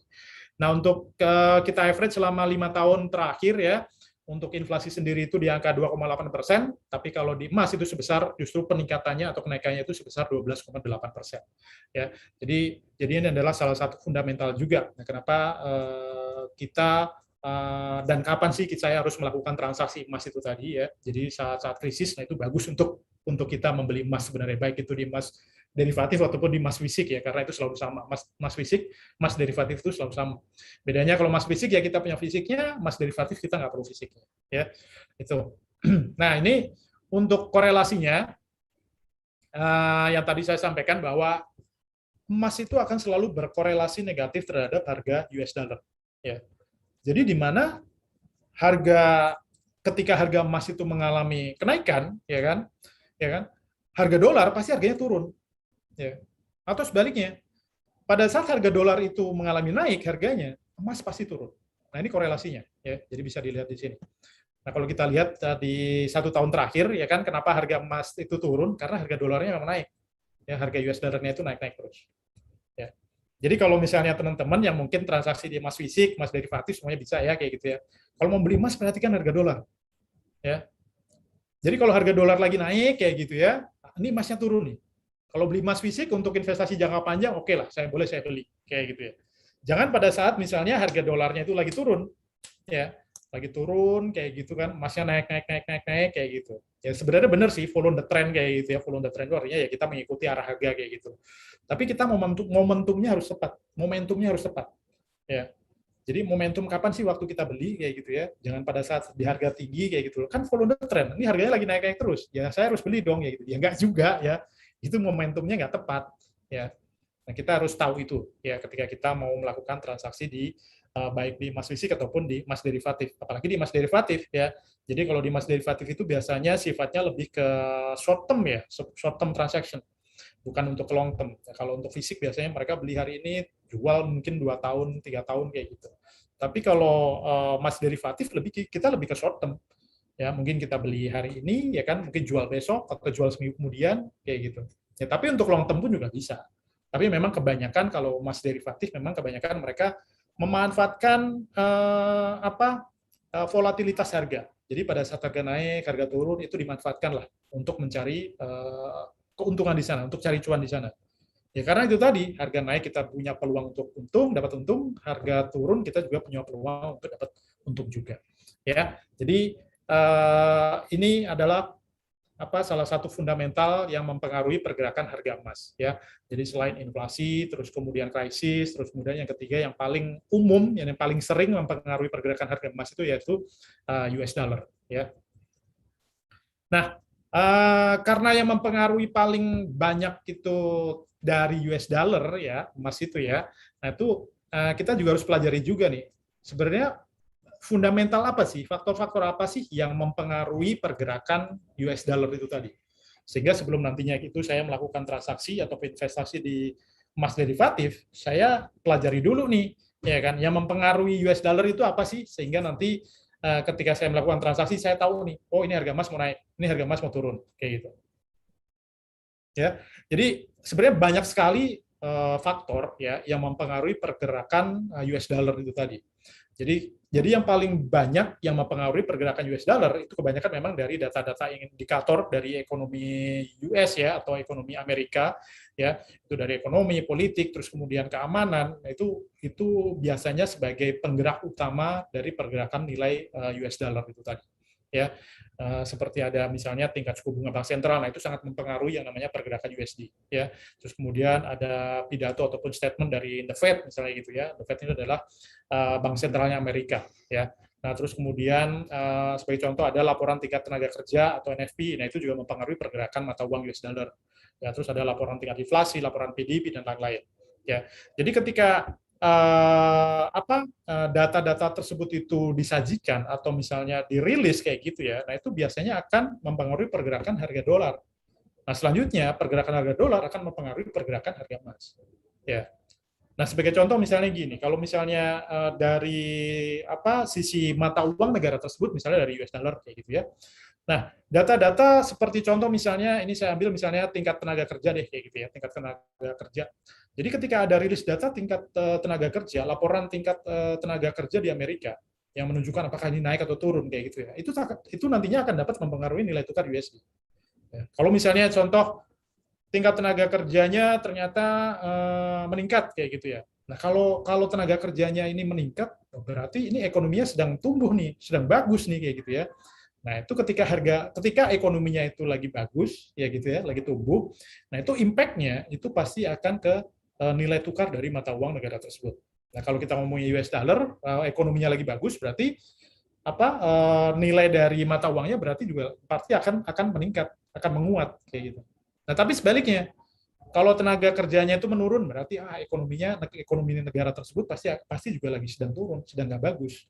Ya, karena nggak bisa menciptakan lowongan-lowongan tenaga kerja kayak gitu ya. Nah, itu berarti ekonominya sedang buruk. Nah, kalau ekonominya sedang buruk, ya berarti pengaruh ke nilai tukar mata uangnya tersebut itu juga pasti akan jelek juga. Pasti akan turun. Ya, nah sebagai contoh misalnya di Indonesia lah gampangnya ya, simpelnya. Di Indonesia di tahun lalu ketika terjadi pandemi, awal-awal terjadi pandemi ya kan, mungkin sekitar bulan Maret April ya kayak gitu ya. Ketika terjadi pandemi, mungkin nilai tukar rupiah yaitu di harga waktu itu saya ingatnya mungkin sekitar 14.000, 13.900, 13.800 kayak gitu. Tapi ketika terjadi pandemi masuk ke Indonesia kayak gitu ya, virus masuk ke Indonesia ya kan.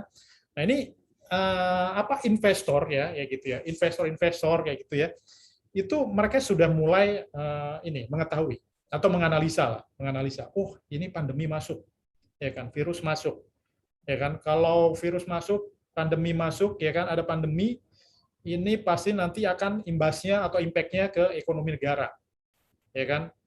Kemungkinan akan ada kemungkinan di lockdown misalnya. Kalau udah di lockdown misalnya, oh kita nggak bisa kerja, kita nggak bisa nge-mall, ya kan, mall tutup, pabrik tutup, pengangguran banyak di PHK. Ya. Nah itu impact-nya ke nilai mata uang kita, nilai tukar mata uang kita, rupiah. Yang tadinya misalnya harga nilai tukar kita itu di harga 14.000 US dollar ya, contoh misalnya saya beli dolar mungkin masih dapat 14.000, ya kan. Seminggu kemudian, ya kan, ketika terjadi ada pengumuman virus masuk kayak gitu ya, harga rupiah kita tiba-tiba melemah. Yang tadinya misalnya 14.000, ya waktu itu 14.000 ya, tiba-tiba melemah menjadi 15.000. Yang tadinya saya beli dolar itu bisa dapat 14.000 ya, saya cukup mengeluarkan 14.000. Tapi begitu nilai tukar kita melemah, saya harus mengeluarkan uang 15.000. Ya. Jadi itu artinya nilai tukar kita melemah ya, bukan justru menguat ya, tapi melemah ya.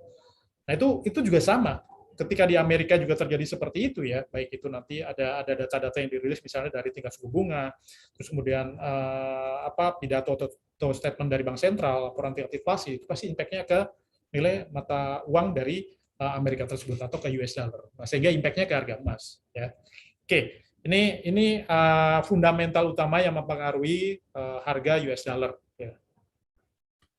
Nah, sebagai contoh ini ya, saya bikin study case ya. Jadi biar teman-teman itu nanti memahami ketika kapan sih saya harus melakukan transaksi di emas derivatif, kapan sih saya beli, kapan sih saya jual kayak gitu ya. Salah satunya yaitu menggunakan fundamental analysis yaitu ya. Nah, study case yang pertama mungkin dari data yang dirilis yaitu NFP. Ya mungkin tadi sudah saya sampaikan juga. NFP ini adalah non-farm payroll ya. Adalah laporan yang mengukur pertumbuhan mengenai para pekerja AS ya di Amerika. Ini pada semua sektor. Ini kecuali sektor pertanian, wirausaha, pekerja rumah tangga, militer, kemudian ada agensi intelijen juga.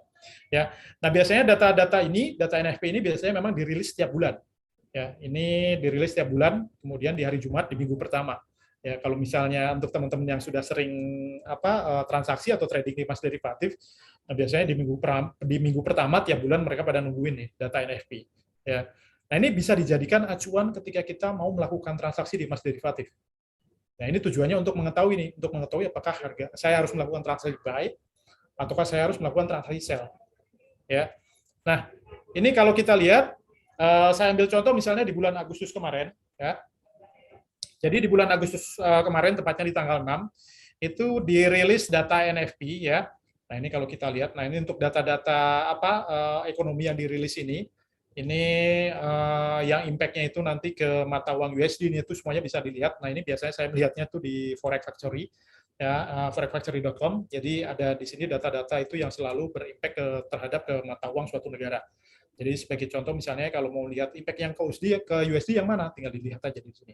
Ya, impact-nya ini currency-nya USD. Di sini ada currency, ya currency-nya USD. Nah, kalau misalnya ini Kanadian ya, ini berarti mata uang ya, mata uang Kanadian dolar. Ini dia ada data yang dirilis yang nantinya itu akan impact ke mata uang tersebut. Nah, kalau ini impact-nya ke US dollar, kenapa harus kita melihatnya ke US dollar? Karena itu tadi, emas itu korelasi negatifnya itu terhadap US dollar. Sehingga yang kita perhatikan itu harus dari pergerakan US dollar-nya itu sendiri. Ya, sebagai contoh ini tadi ya, NFP, data NFP, non-farm payroll. Nah, dari data yang sebelumnya itu di angka, artinya di bulan sebelumnya ya, itu NFP-nya itu di angka 938. Ya. Nah, kemudian begitu dirilis, actual-nya ya kan, itu naik sebesar 943. Nah, ini artinya naik, mengalami kenaikan. Ya, kalau tingkat tenaga kerja itu naik, ya kan, berarti ekonominya sedang bagus, ekonomi Amerika sedang bagus, ya kan? Karena lapangan kerjanya banyak, kayak gitu ya. Nah, itu berarti ekonominya bagus. Kondisi ekonomi di negara Amerika sedang bagus. Nah, kalau ekonomi suatu negara di Amerikanya bagus, artinya ya kan impact-nya akan ke nilai tukar mata uangnya. Artinya US dollar pasti akan menguat. Ya. Nah, kalau nilai tukarnya menguat, ya USD-nya US dollar-nya itu menguat, naik kayak gitu ya, berarti harga emas pasti akan turun. Nah, kalau harga emas mau turun, apa yang harus kita lakukan? Ya, ya kalau harga emasnya akan turun ya berarti kita untuk mendapatkan keuntungan atau dapat cuan ya kita harus ambil transaksi sell, bukan transaksi buy. Ya kalau transaksi buy ya rugi. Kenapa? Saya udah buy harganya turun. Ya. Nah, itu adalah keuntungan ketika kita melakukan transaksi emas derivatif di mana kita memiliki peluang keuntungan dua arah itu tadi. Ya. Jadi di sini tingkat tenaga kerjanya ini meningkat, itu artinya kalau tenaga kerja naik itu berarti ekonominya bagus ya kan. Kalau ekonominya bagus berarti US dollar-nya menguat. Kalau US dollar-nya menguat berarti gold-nya turun.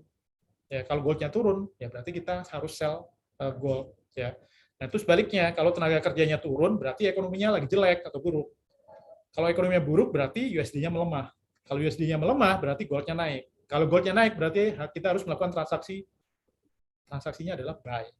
Ya, jadi simpelnya kayak gitu. Ya, oke. Jadi kalau kita lihat di pergerakannya, ya historinya sendiri, ya pada saat dirilis data tersebut, ini data NFP tersebut itu dirilis di tanggal 6 Agustus, ini di jam 8.30 waktu Indonesia kita ya, kayak gitu ya. Nah, itu sebelum data itu dirilis, itu harganya itu masih di angka mungkin di bawah 1.800-an. Ya. Tapi begitu data itu dirilis jam 8.30 tank, nah harganya tiba-tiba langsung meluncur. Ya.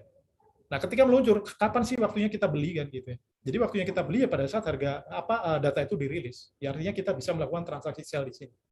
Ya, begitu kita sell harganya kemana? Harganya turun kan, terbukti. Jadi sebenarnya data itu nggak pernah bohong. Ya. Oke, ini dari sisi fundamental. Ya. Lalu yang keduanya, kita juga bisa menganalisa pergerakan harga emas derivatif. Itu bisa melalui analisa teknikal. Ya. Nah, ini umum juga, di saham juga pakai yang namanya fundamental pakai, terus kemudian teknikal juga pakai, kayak gitu ya. Nah, ini hampir sama lah untuk cara analisanya. Nah, untuk analisa teknikalnya sendiri, ya mungkin kalau untuk teman-teman yang belum paham, ya kan, kalau misalnya ada yang join di sini, mungkin biasanya investasinya itu di emas fisik kayak gitu, terus mau beralih ke emas derivatif ya kita harus memahami itu tadi, analisa fundamental, analisa teknikal ya. Jadi kalau untuk analisa teknikal ini adalah cara menganalisa market ya, yaitu dengan mengukur perubahan harga menggunakan perangkat statistik seperti grafik ataupun chart. Dan juga kita bisa gunakan rumus-rumus matematis yang lainnya. Ya, jadi analisa teknikal itu kita menganalisa dari histori data yang sebelumnya. Ya, jadi dari histori seminggu ke sebelumnya, atau misalnya histori sebulan sebelumnya. Nah, ini untuk menentukan harga ke depannya. Ya, jadi kita bicaranya kalau di sini by data nih, kalau analisis teknikal ini. Ya, oke. Nah, analisis teknikal itu biasanya juga menggunakan banyak indikator atau indikator analisis ya. Itu ada indikator itu adalah alat bantu. Ya, jadi di mana kita bisa menggunakan alat bantu ini untuk membantu kita mengetahui apakah harganya itu mau naik atau turun. Ya. Jadi mungkin kita bisa menggunakan kalau indikator ya, itu ada trend line, misalnya ada moving average, kemudian ada MACD, ada stochastic, ada parabolic, ada support resistance, dan banyak lagi. Nah, itu sebenarnya kalau kita ngomongin indikator analisis itu banyak sekali, toolsnya banyak.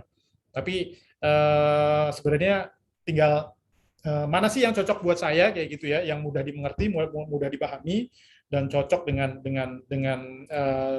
cara saya menganalisa kayak gitu ya. Nah, itu nanti kita bisa pelajarin semuanya. Nah, mungkin kalau untuk yang di sini untuk technical analisisnya itu saya coba pelajari dengan menggunakan 3 indikator ini ya. Nah, mungkin kita nanti akan coba kita menggunakan analisa menggunakan trend line ya. Jadi trend line itu adalah alat analisis teknikal yang membantu mengenali arah pergerakan harga yaitu berdasarkan level support dan resisten ya. Jadi support itu adalah titik-titik tertendah, terus kemudian resisten itu adalah titik-titik tertinggi.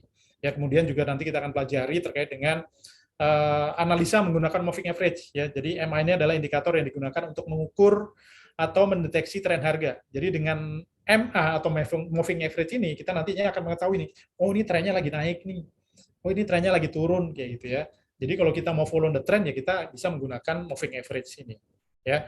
Lalu yang ketiganya mungkin kita bisa menggunakan MACD. Ya. Jadi kalau MACD ini mungkin lebih untuk mengetahui atau membantu kita terkait dengan momentum. Ya, momentum kapan sih waktunya saya beli, kapan sih waktunya saya jual kayak gitu ya. Karena terkadang misalnya oh ini misalnya menurut analisa moving average harganya masih naik. ya kan kayak gitu. Tapi menurut MACD ya kayak gitu ya. Oh ini sudah momentumnya untuk turun kayak gitu. Nah itu jangan sampai salah. Ya, jadi kita bisa mungkin menggabungkan antara beberapa indikator yang nantinya kita bisa mengetahui dari pergerakan harga emas itu mau naik ataupun turun. Ya, oke. Ini mungkin study case yang pertama kita bisa menggunakan trend line ya. Jadi ini saya ambil contoh misalnya pergerakan harga emas ya, dan saya menggunakan garis trendline. Nah, untuk penggunaan garis trendline ini juga gampang dan sangat-sangat mudah lah. Tapi kalau untuk mungkin teman-teman yang baru mungkin bukan mudah ya, mungkin wah ini sulit nih, kayak sebenarnya enggak ya. Tapi kalau kita mau pelajari sebenarnya gampang. Nah, penggunaan garis trendline itu yaitu tadi dengan menggunakan level-level support ataupun resisten. Ya, jadi sebagai contoh kalau misalnya harga naik ya gitu ya. Nah, itu kita bisa menggunakan garis trendline dengan menghubungkan ya titik-titik harga terendah atau titik support disebutnya kalau terendah itu ya ke titik-titik terendah selanjutnya. Ya.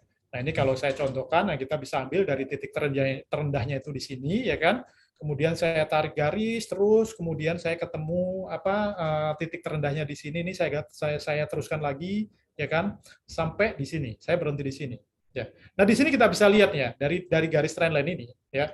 Garis trendline itu ketika sebuah harga ya dapat menembus dari garis yang saya buat ini tadi. Nah, itu mengindikasikan bahwa harga tersebut ya akan mengalami perubahan tren ya. Yang tadinya itu trennya naik akan kemungkinan indikasinya itu akan berubah trennya itu menjadi turun. Yaitu dengan syarat ketika harganya tersebut ya harga tersebut itu dapat menembus dari garis yang saya buat ini tadi atau garis trend ini tadi ya.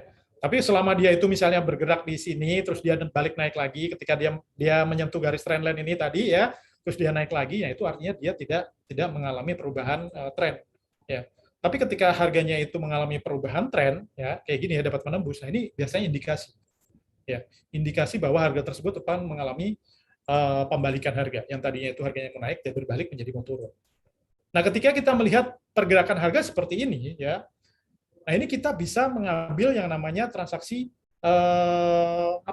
sell ya, karena di sini sinyal pembalikan harga itu sudah terlihat di sini.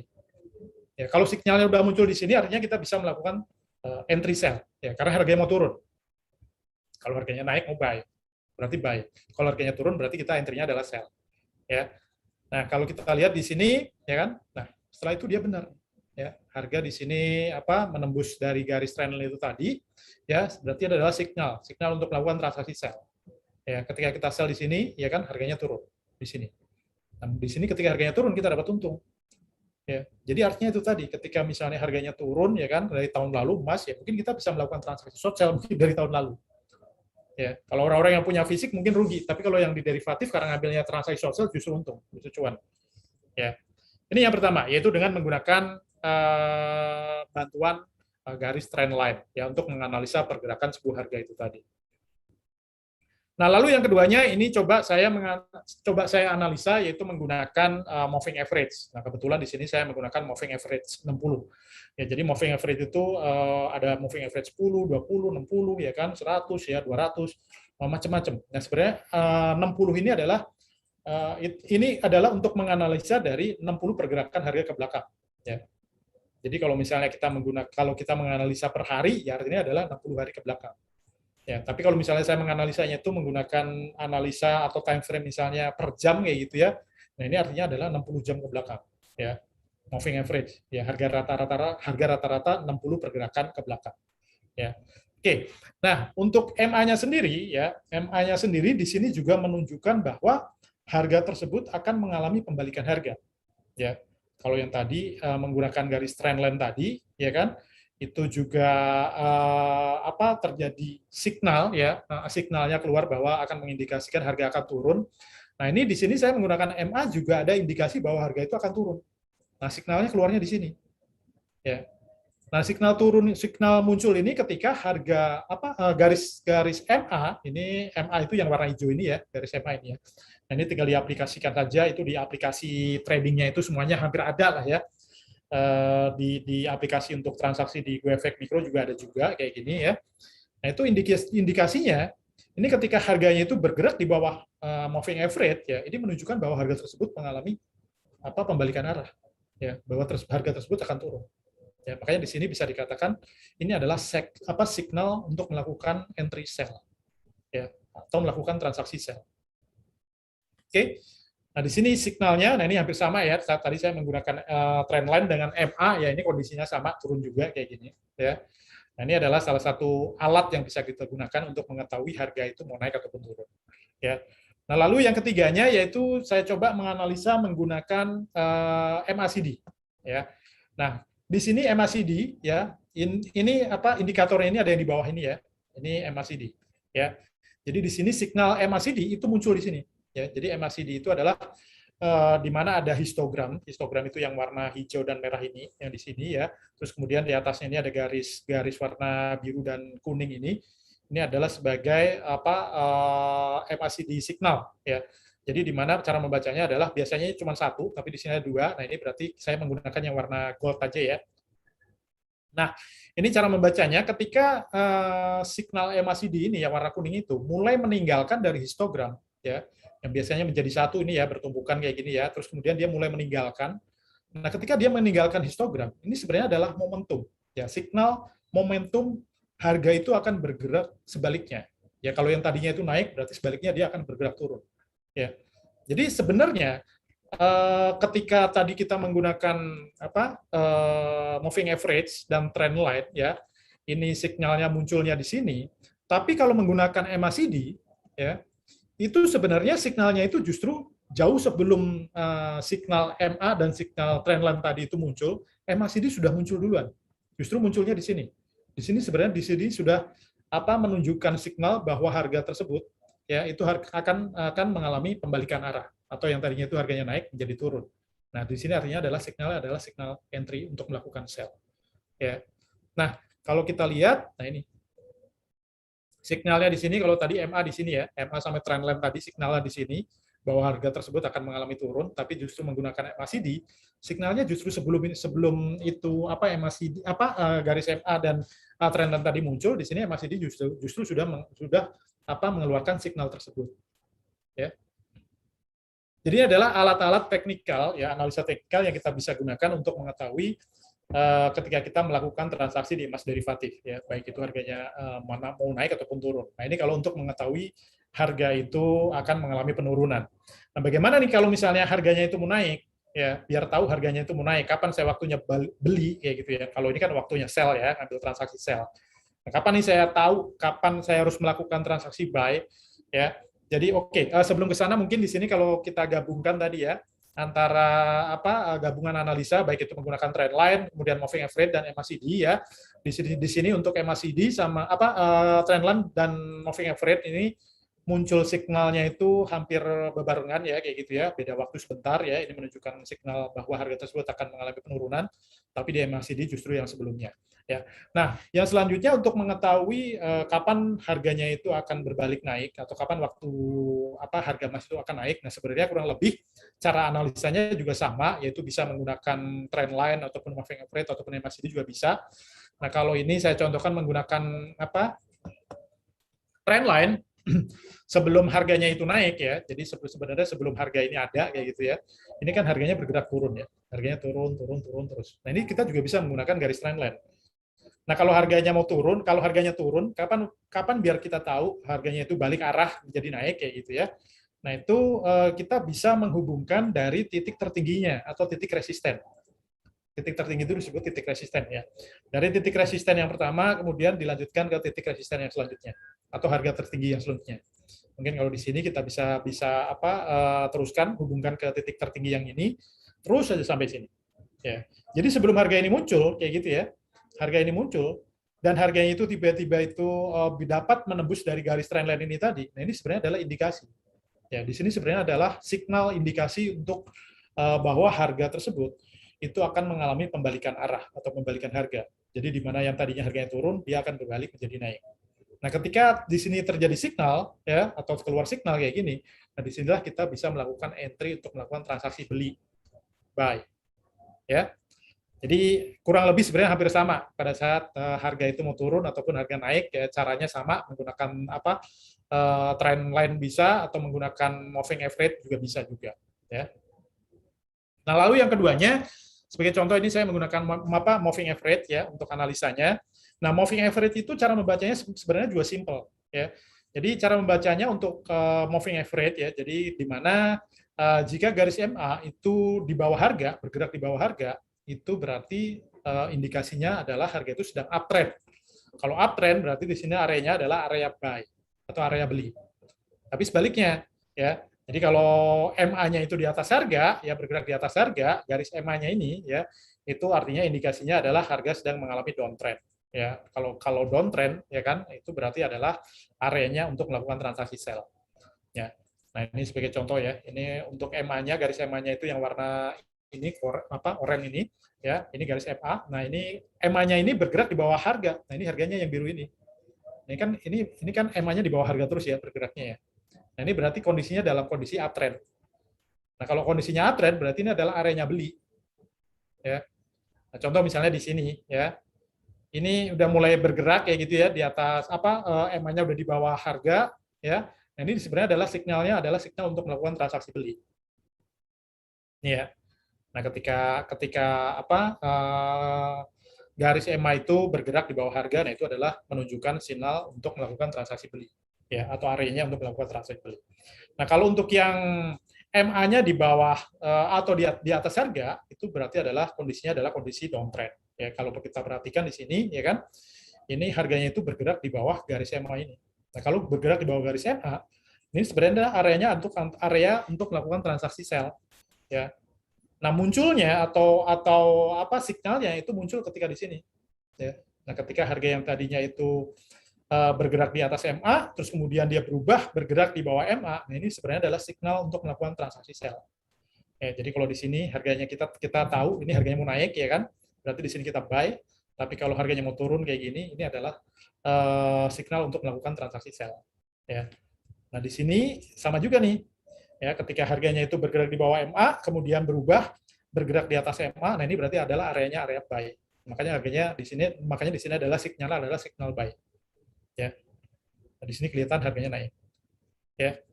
Oke, jadi itu cara membaca atau untuk menganalisa secara teknikal ya. Jadi sebenarnya kita melakukan transaksi emas derivatif itu simple dan gampang.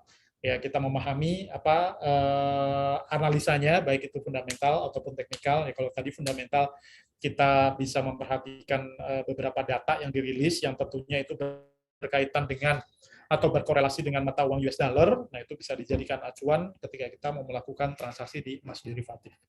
Ya, oke. Lalu ini mungkin udah hampir selesai materi saya ya.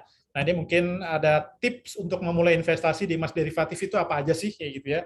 Yang pasti ketika kita mau melakukan transaksi di emas derivatif ya, mungkin lebih tepatnya di trading lah kayak gitu ya, karena mungkin lebih sifatnya itu lebih ke jangka pendek atau short term ya. Itu kebanyakan mereka menyebutnya trading di emas kayak gitu ya. Apa sih yang harus kita pahami ya untuk memulai emas derivatif ini, transaksi di emas derivatif ini? Yang pertama yaitu kita harus memahami diri sendiri ya. Maksudnya pahami diri sendiri itu gini, apakah saya ini tipikal investor yang mungkin konservatif, moderate ataupun agresif ya. Kalau misalnya contoh saya nggak mau rugi, saya takut rugi ya kan, saya nabung, saya beli emas fisik aja misalnya gitu. Nah itu mungkin lebih ke tipikal konservatif ya kan. Nggak apa-apa lah nanti saya beli kemarin di harga 900, sekarang harganya turun di harga 700, nggak apa-apa lah, saya simpen aja sampai mungkin setahun, 2 tahun ataupun 3 tahun atau 5 tahun misalnya gitu. Nah, itu berarti masuknya ke konservatif. Ya. Lalu moderate. Nah, ini mungkin lebih ke level menengah lah kayak gitu ya. Berani ambil resiko ya kan, tapi tetap dijaga resikonya, ya. Nah, lalu yang terakhir itu adalah tipikal yang agresif. Agresif ini biasanya orang yang mereka itu berani mengambil resiko. Ya, tapi biarpun mereka mengambil resiko juga tetap mereka itu memahami resikonya seperti apa untuk meminimalisir. Karena bagaimanapun juga kita tetap bisa yang namanya meminimalisir sebuah resiko. Ya, contoh misalnya saya sudah buy di harga 900 misalnya gitu ya. Tapi kalau kita paham terkait dengan fundamental dan teknikal yang tadi, yang di situ menunjukkan bahwa harga emas bakalan turun. Bisa jadi saya jual harga emas saya sebelum harganya turun ke harga 700. Saya beli di harga 960 per gramnya, baru turun ke harga 900.000 mungkin sudah saya jual. Karena indikasinya itu tadi, menggunakan fundamental ataupun teknikal, indikasinya pasti harganya bakalan turun terus. ya kan? Lebih baik saya jual di harga 900, saya tungguin di bawah, sekarang di harga 700, mungkin harga 750 bisa saya beli lagi. Ya. Jadi itu adalah salah satu cara ya. Jadi kita harus memahami diri sendiri ya terkait apakah saya tipikal orang yang konservatif, moderate ataupun agresif. Ya. Lalu yang keduanya mungkin juga kita harus pahami risk dan resikonya, risk dan returnnya. Ya. Jadi kita harus memahami nih resikonya seperti apa. Ya, karena kita untuk transaksi di emas derivatif yaitu menggunakan itu tadi leverage. Ya. Jadi di mana mungkin saya bisa untung mungkin besar, tapi saya juga bisa rugi besar juga. Tapi bagaimanapun juga kita bisa meminimalisir resikonya juga. Ya, salah satunya yaitu dengan itu tadi fundamental dan teknikal. Nah, terus kemudian selain itu juga kita memahami itu, kita juga harus paham nih, ya, jangan sampai sekarang itu tergiur yang namanya janji-janji ataupun keuntungannya fiktif. Ya, karena sekarang zaman udah susah, banyak juga nih penawaran-penawaran fiktif kayak gitu ya, scam-scam kayak gitu banyak sekali yang mengatasnamakan investasi emas, investasi saham, apapun itu banyak sekali. Ya, terus kemudian mereka menjanjikan keuntungan, oh sebulan bisa 20% nih, bahkan ada yang mungkin 30%, 50%, jangan percaya. Ya. Jangan pernah percaya dengan iming-iming ataupun janji-janji seperti itu. Karena di instrumen investasi apapun ya, itu tidak ada yang namanya investasi tanpa risiko. Itu tidak ada. Semua pasti akan ada resikonya. Ya, mau itu misalnya di deposito, di saham, di emas derivatif, semua pasti akan ada resikonya.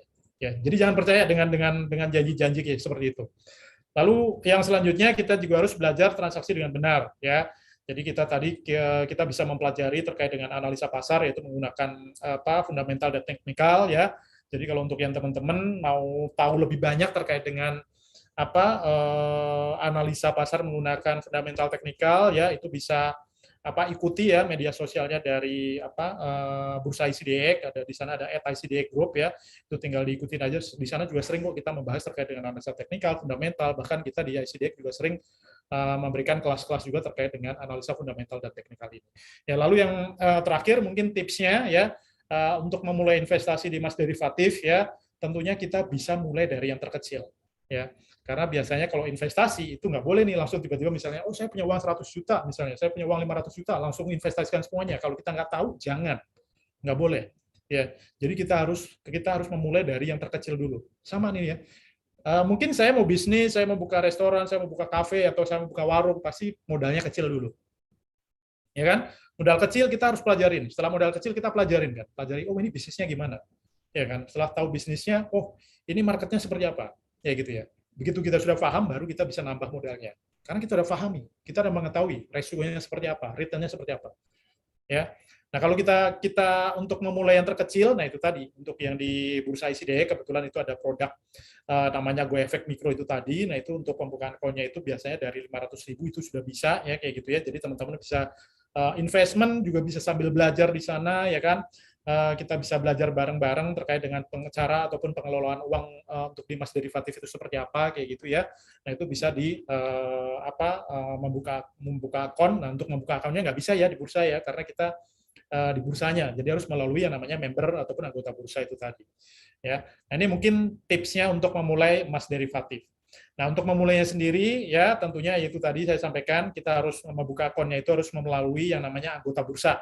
Ya, karena masih banyak nih teman-teman di luar sana ketika mereka itu mengikuti media sosialnya media sosialnya dari ICDX, mereka sering bertanya nih, Kak, saya mau langsung buka ini nih Kak, akun kayak gitu ya. Nah, itu nggak bisa, bukan melalui ICDX ya, tapi melalui anggota bursa dari ICDX. Kalau di kita sebutnya pialang, kalau di Bursa Efek itu sebutnya sekuritas kayak gitu ya, harus melalui sana. Nah, bukan di sana juga sekarang udah mudah kok, udah semuanya serba online ya, nggak perlu datang, nggak perlu fisik, nggak perlu, ya kan? Nah, nanti tinggal penyetoran awalnya, nanti tinggal diikutin aja ya step-stepnya dari itu tadi. Nah, setelah store dananya bisa langsung nanti trading, untuk trading di emas derivatif itu tadi. Ya, ini mungkin untuk step untuk membuka akun untuk melakukan di emas derivatif. Tapi emas derivatifnya yang emas derivatif di bursa ya, bukan emas yang derivatif yang di luar bursa. Nah, teman-teman harus ingat lagi itu ya. Maka kalau transaksi emas derivatif itu ada dua mekanismenya itu tadi. Ada yang di dalam bursa dan ada yang di luar bursa.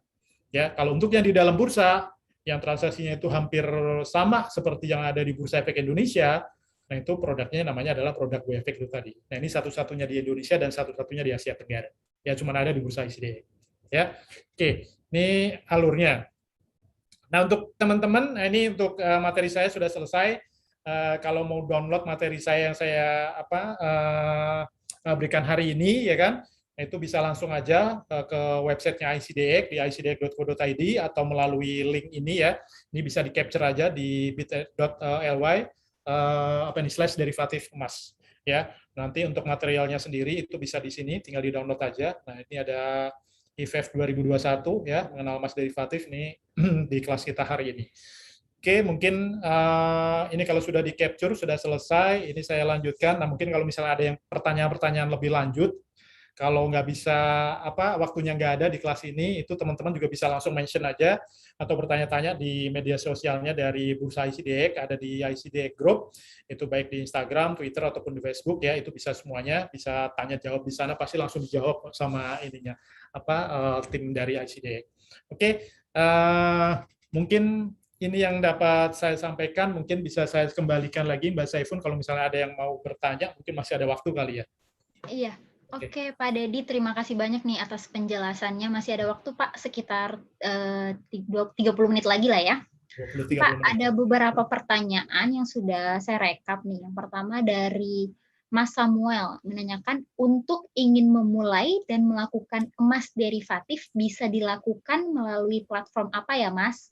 Karena jika emas fisik bisa saja dengan melakukan pembelian langsung, bagaimana dengan emas derivatif?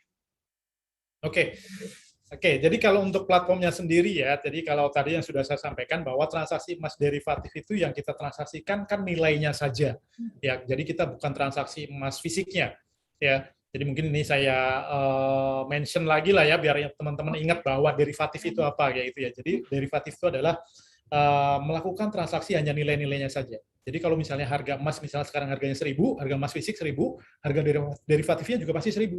Harga emas detik ini tiba-tiba naik menjadi 1.010 misalnya gitu ya. Harga derivatifnya juga pasti langsung ikutan naik ke harga 1.010. Nah, itu tanpa jeda juga biasanya langsung gitu ya. Langsung korelasinya langsung ada. Nah, untuk melakukan transaksi itu ya kita menggunakan platform pihak ketiga ya, yaitu namanya adalah MetaTrader 5 ya.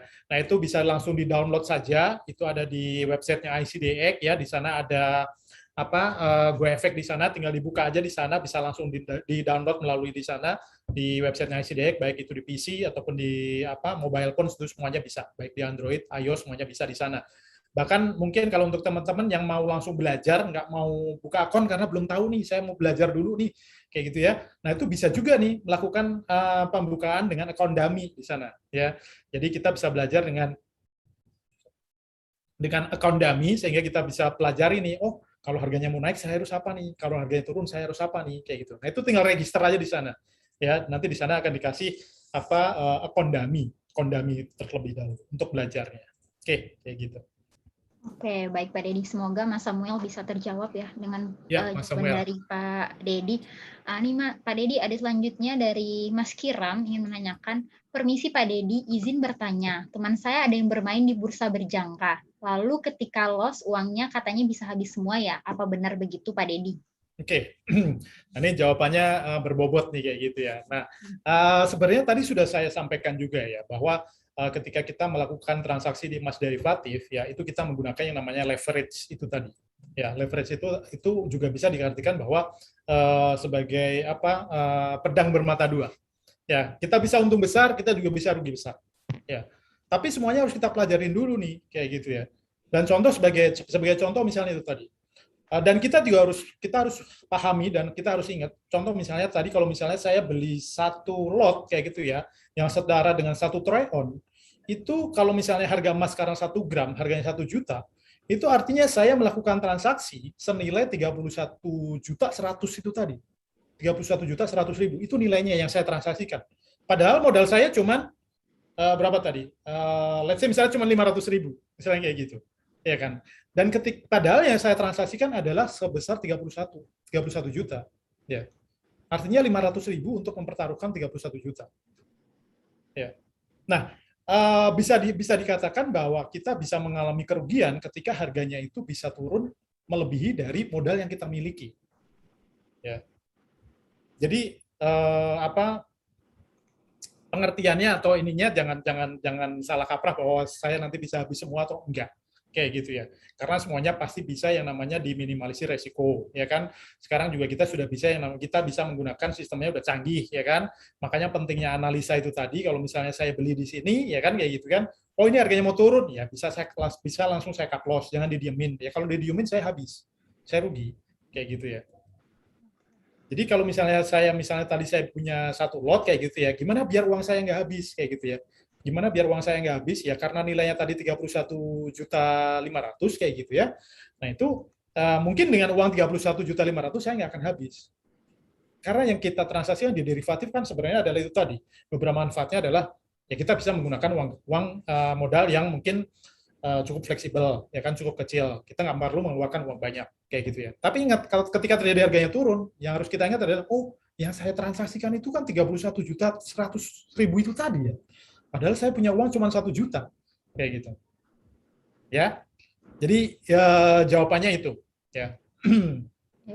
Baik Pak Dedi. Selanjutnya ada pertanyaan dari Mas Teddy Selik. Bagaimana membedakan broker yang OTC dan member ICDX? Apakah harga emas derivatif di member ICDX apakah sama di semua broker? Karena saat ini yang berjalan harga di tiap broker dan spread berbeda.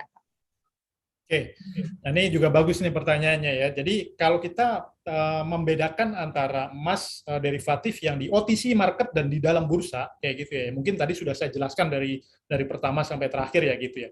Jadi sebenarnya kalau untuk terkait dengan harga itu nggak ada perbedaan ya. Dan harga di setiap broker kayak gitu ya. Kalau di OTC, ini kita ngomongin OTC dulu deh. Kita ngomongin OTC. Itu di setiap broker pasti berbeda-beda. Broker A, broker B, broker C, broker D, ini kalau di OTC ya, pasti harganya berbeda. Entah itu bedanya cuman misalnya setengah dolar, atau mungkin bedanya 3 sen, 4 sen, kayak gitu. Pasti berbeda-beda. Ya.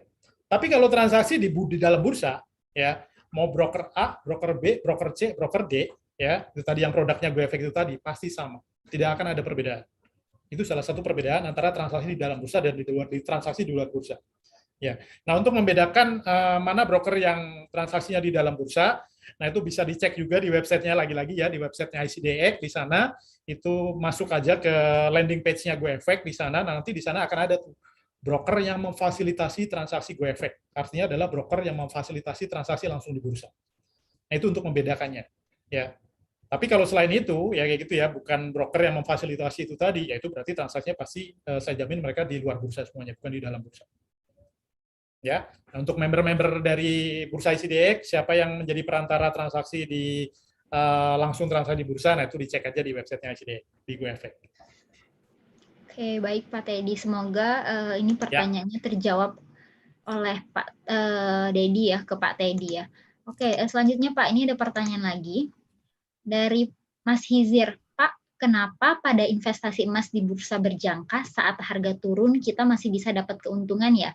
Saya masih kurang paham karena logika dasar mengikuti supply demand yang membentuk harga. Ketika harga turun tentukan akan menciptakan loss. Lalu apakah investasi emas di bursa berjangka bisa kita hold untuk investasi yang jangka panjang seperti investasi emas? Dari Mas siapa ini pertanyaannya? Mas Hizir. Mas Hizir, ini tadi ngikut dari awal nggak nih? Sebenarnya tadi sudah saya jelaskan kenapa sih harga turun kok kita bisa untung kayak gitu ya, analoginya kayak gitu ya. Jadi kita harus saya tuh lebih banyak memberikan logik biar teman-teman itu memahami kayak gitu ya. Jadi mungkin kalau saya kembali ke materi lagi tadi ya. Sebentar. Biar paham ketika harganya, kenapa sih kita harga turun kok kita bisa untung kayak gitu ya. Jadi ini ya.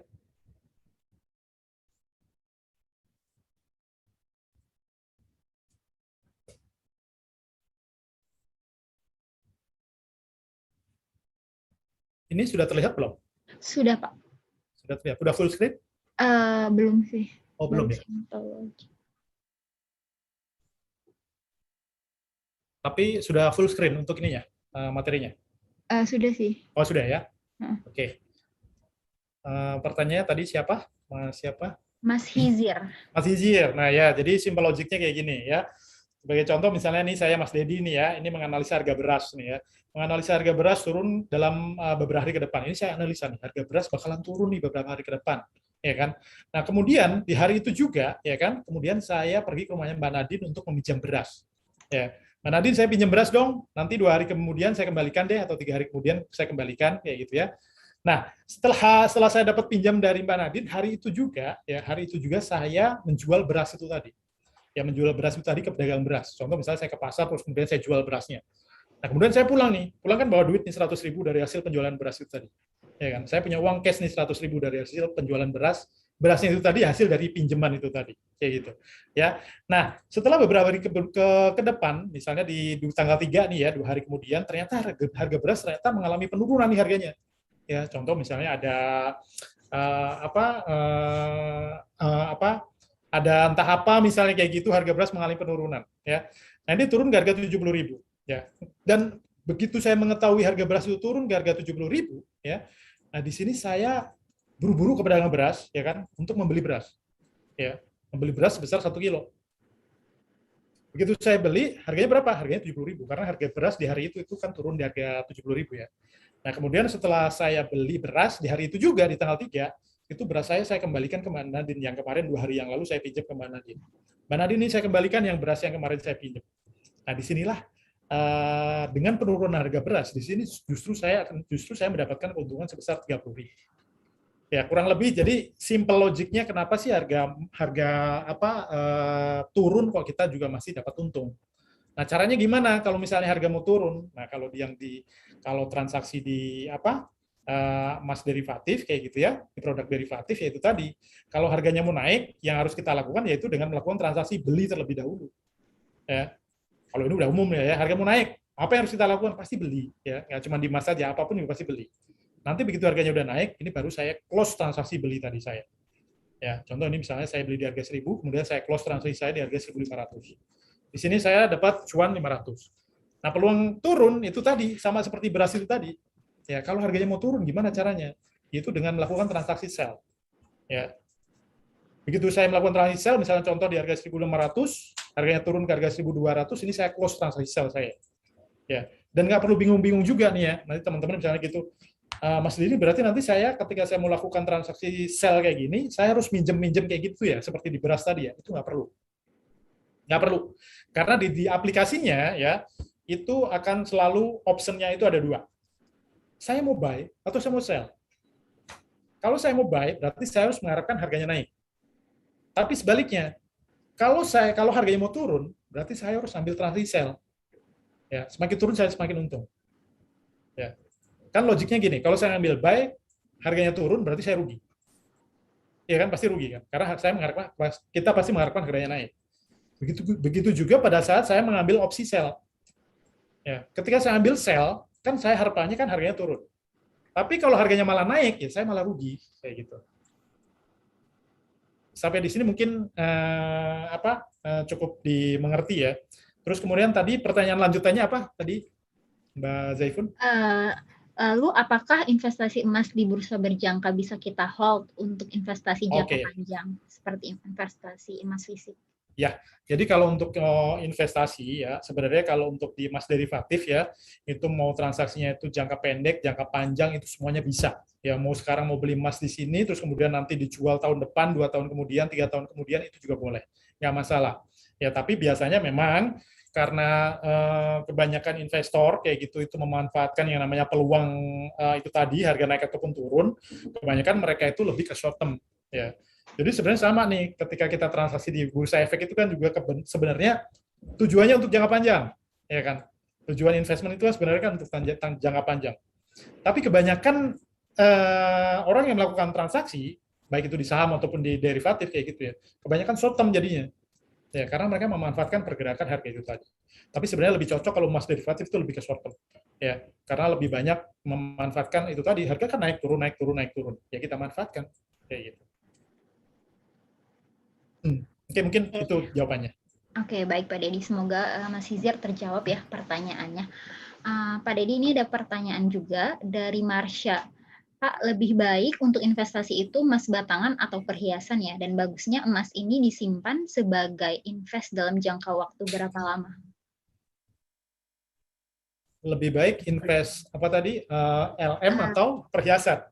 iya, emas Nah ini, batangan atau perhiasan? ini perlu ini nih apa, emas perhiasannya seperti apa nih kayak gitu ya? Apakah mutiara atau apa kayak gitu ya? Nah karena kalau kita sebenarnya kalau kita ngomongin emas ya kayak gitu ya, standar emasnya itu kan itu tadi. Standar emas itu yang paling bagus, yang paling tinggi itu kan 999,9 itu tadi. Atau bisa dikatakan kalau di Indonesia itu logam mulia, LM kayak gitu. Jadi kalau misalnya teman-teman ngelihat harga emas sekarang berapa, harga emas berapa kayak gitu, mau di apa, mau di CNBC, di Reuters, atau misalnya di Kontan mau lihat harga emas berapa kayak gitu. Itu kan pasti acuannya adalah itu tadi, apa, logam mulia itu tadi ya kayak gitu ya. Tapi kalau misalnya mau investasi, ya sebenarnya kalau kita mau di emas kayak gitu ya sebenarnya semuanya bagus kok. Namanya investasi itu semuanya bagus. Tapi kembali ke diri kita masing-masing itu tadi. Kita tipikal lebih ke investor apa nih kayak gitu ya. Jadi tipikalnya, nah, kalau kita kembali lagi ke sini, ini kita harus pahami nih diri kita sendiri. Apakah kita tipikal investor yang konservatif, moderate, ataupun agresif, kayak gitu.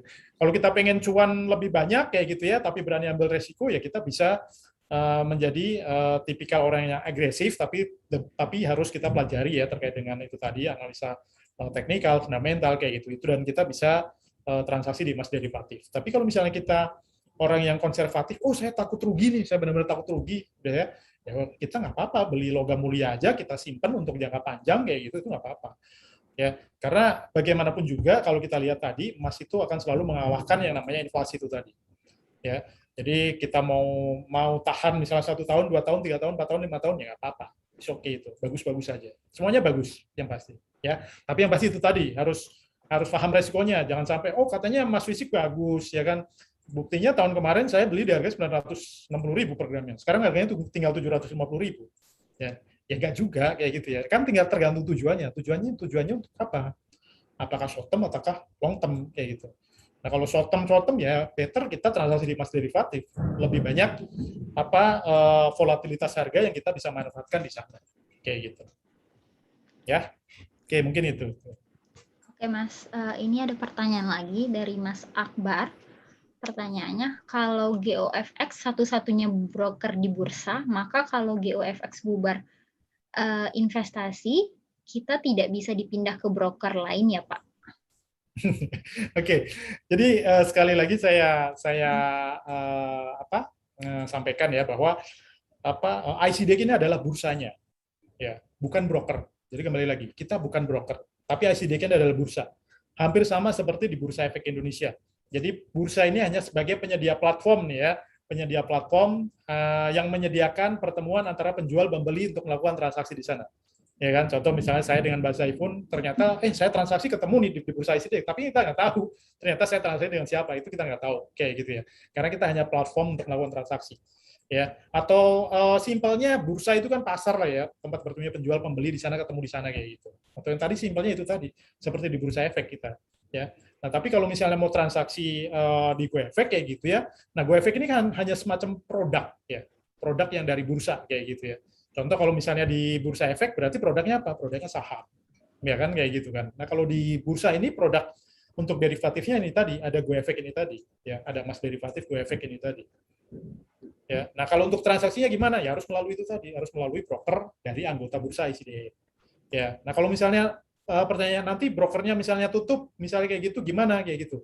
Ya tenang aja, uangnya ada di lembaga clearing kok, kayak gitu, nggak di mana-mana kok, nggak dibawa kabur kok, nggak apa kayak gitu. Ya, sama kayak misalnya di sekuritas kan kayak gitu juga kan. Kalau misalnya sekarang, perusahaan sekuritasnya tutup kayak gitu, itu bisa dipindahkan juga. Sama di kita juga bisa dipindahkan kayak gitu, dipindahkan ke broker yang lain yang memfasilitasi transaksi di bursa untuk produk-produk GoEfek. Kurang lebih seperti itu. Ya. Oke, baik Pak Dedi, semoga tadi Mas Akbar bisa terjawab ya pertanyaannya gitu.